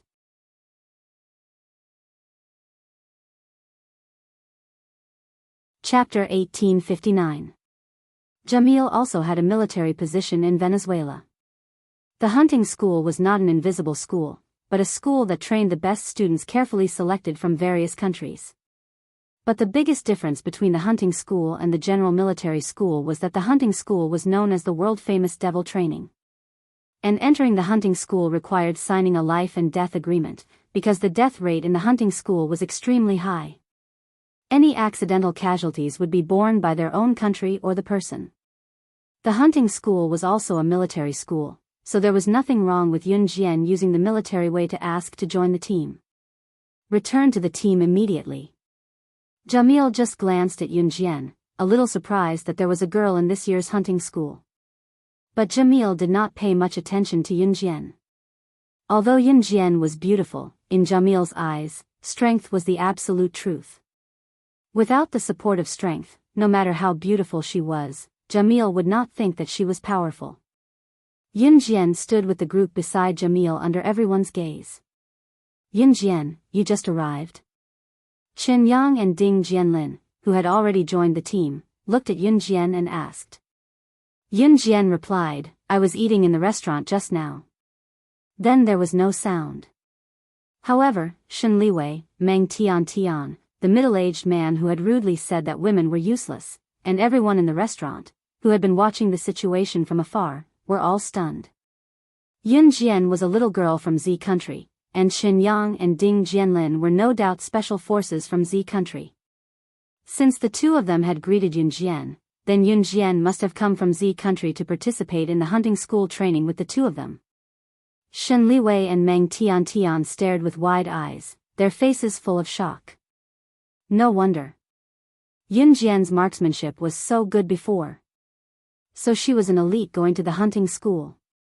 They had just said in front of Yun Jian that the elites who could go to the hunting school were so powerful. Now thinking about it, Shen Liwei blushed and felt embarrassed. After everyone had arrived, the group of people standing around to watch the show immediately realized that among the elites from various countries, there were few young people in their 20s, many in their 30s, and not many in their 40s. But coming and going, all of them were men. Yun Jian was the only teenager who was a young girl. Looking from afar, Yun Jian's beautiful and slender figure was especially outstanding. Although she was not as tall as these men, her figure was the perfect golden ratio, and her fair and beautiful face was especially outstanding. In terms of gender and age, Yun Jian was even more outstanding. At this moment, Jamil spoke to Yun Jian and the others. Before coming here, you should know the rules of our hunting school. You must sign a life and death waiver. In other words, if you die from exhaustion or have an accident in our school due to your physical condition, then our hunting school will not be responsible for all the responsibilities. And therefore, you still have the chance to choose. Stay or leave. Jamil's words spread throughout the venue. Shen Liwei, Meng Tian, and the others in the distance could not help but tremble when they heard it. The hunting school's life and death waiver was not a secret, but a public announcement. Everyone knew, but knowing was one thing. It was the first time a student like Shen Liwei had seen such a scene. It was the first time he had heard of a life and death waiver in such a serious manner. Since we're here, we won't back down. Someone immediately spoke up. Following that, there were a series of high-spirited responses. Seeing this, Jamil nodded in satisfaction. Then, he paused and turned his head to Yunjian. Jamil said to Yunjian solemnly, "In our hunting school, there is no difference between men and women.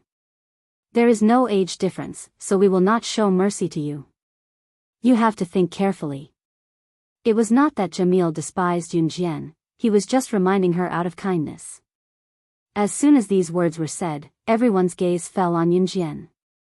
A female student had entered the hunting school. This was something that had never happened in the past few years, and the other party was an underage girl.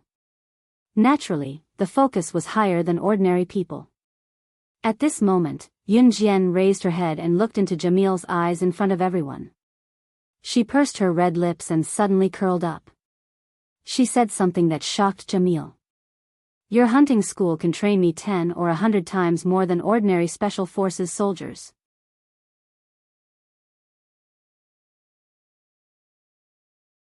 Chapter 1860. The hunting school's devilish training was world famous. Not to mention a nobody like Yunjian, even elites from various countries might not be able to come out alive after entering. Or rather, it was unknown whether they could complete all the assessments and graduate with honor in this short 1 year. She, Yunjian, actually had the courage to let Jamil train her 10 times or 100 times the training of ordinary special forces. Was she looking for death? "Little girl, don't you know what kind of place the hunting school is?" Standing not far from Yunjian, a fat and strong foreign man with strong abdominal muscles raised his hand said to Yunjian in English contemptuously. Most of the people present could speak English, and they all communicated in English. As soon as the foreign man finished his words, some people immediately pointed at Yunjian and whispered, "Nonsense. This girl is overestimating herself. She really thinks she's weak. Haven't Z people always been so arrogant? Ha ha ha." As the conversation went on, the foreigners even dragged the Z people into it. Hearing this, Yunjian's eyes flashed. Qin Yang and Ding Jianlin both clenched their fists tightly. "Shut up, all of you." Hearing this, Jamil's eyes flashed as he spoke sharply. After that, the surroundings immediately quieted down. Entering the hunting school, there is no distinction of nationality, gender, age, and origin. In the hunting school, your past achievements are not allowed to be mentioned. After entering the hunting school, the school will give you a number, and this random number will be your name. In the hunting school, it is forbidden to call each other's names directly, and it is not allowed to mock anyone like just now. Violators will be expelled from the hunting school. Jamil's words resounded word by word, so that everyone present could hear it clearly. Everyone had to change from their casual attitude to solemn. "Okay, let's disperse first. Pack and prepare your things and fighting spirit. 3 days later, gather at the entrance of the 6-star Empire Hotel in Brunei and get ready to set off. The next year, it depends on whether you can survive. I hope that after a year, everyone can come out of the hunting school alive." Jamil added in a serious tone. However, everyone present knew that this was impossible. The death rate of the hunting school was right there. No matter how powerful the hunting school was, there would always be sacrifices. As for the path of the strong, if there were no sacrifices, how could it be paved into a wide road for the victors? And Hun's headquarters. Just as Shuang was about to drag Si Luo away, Si Luo suddenly said, "Don't touch me, sob sob, I don't want to have a baby, sob sob sob." This made Shuang, who had always been against Si Luo and Luo Berry playing together every day and even sleeping together, speechless. When had he ever done anything to her that would make her pregnant? This is a lawful society. Even if this isn't country Z, you can't treat Si Luo like this. She's very pitiful, just like a child. Don't bully her just because she doesn't know anything. You're committing a crime. At this moment, Luo Berry's words suddenly rang out. Luo Berry's words were directed at Shuang. To put it bluntly, Luo Berry thought that Shuang had bullied Si Luo, so Luo Berry wanted to stand up for Si Luo. Committing a crime? Shuang grabbed Si Luo's hand and pulled Si Luo into his arms. He glanced sideways at Luo Berry and revealed a cold smile, as if he had heard the funniest joke in his life. Shuang turned his head and looked at Luo Berry ferociously. I've bullied many people before. Do you want to try? Shuang was talking about bullying this time, but it was different from bullying Si Luo. At this moment, Shuang was glaring at Luo Berry fiercely as he roared. Luo Berry was shocked by his roar. Shuang! At this moment, Immerse stood in front of Luo Berry and exchanged glances with Shuang. His expression was no less ferocious than Shuang's as he roared as well. Shuang took a look and was slightly taken aback. Then, he turned around and dragged Si Luo away. Si Luo, she. Luo Berry couldn't help but speak when she saw that Shuang still took Si Luo away. Luo Berry had just spoken when Immerse suddenly grabbed her hand. Immerse, who had never looked into Shuang's eyes before, pulled her into his embrace and moaned softly.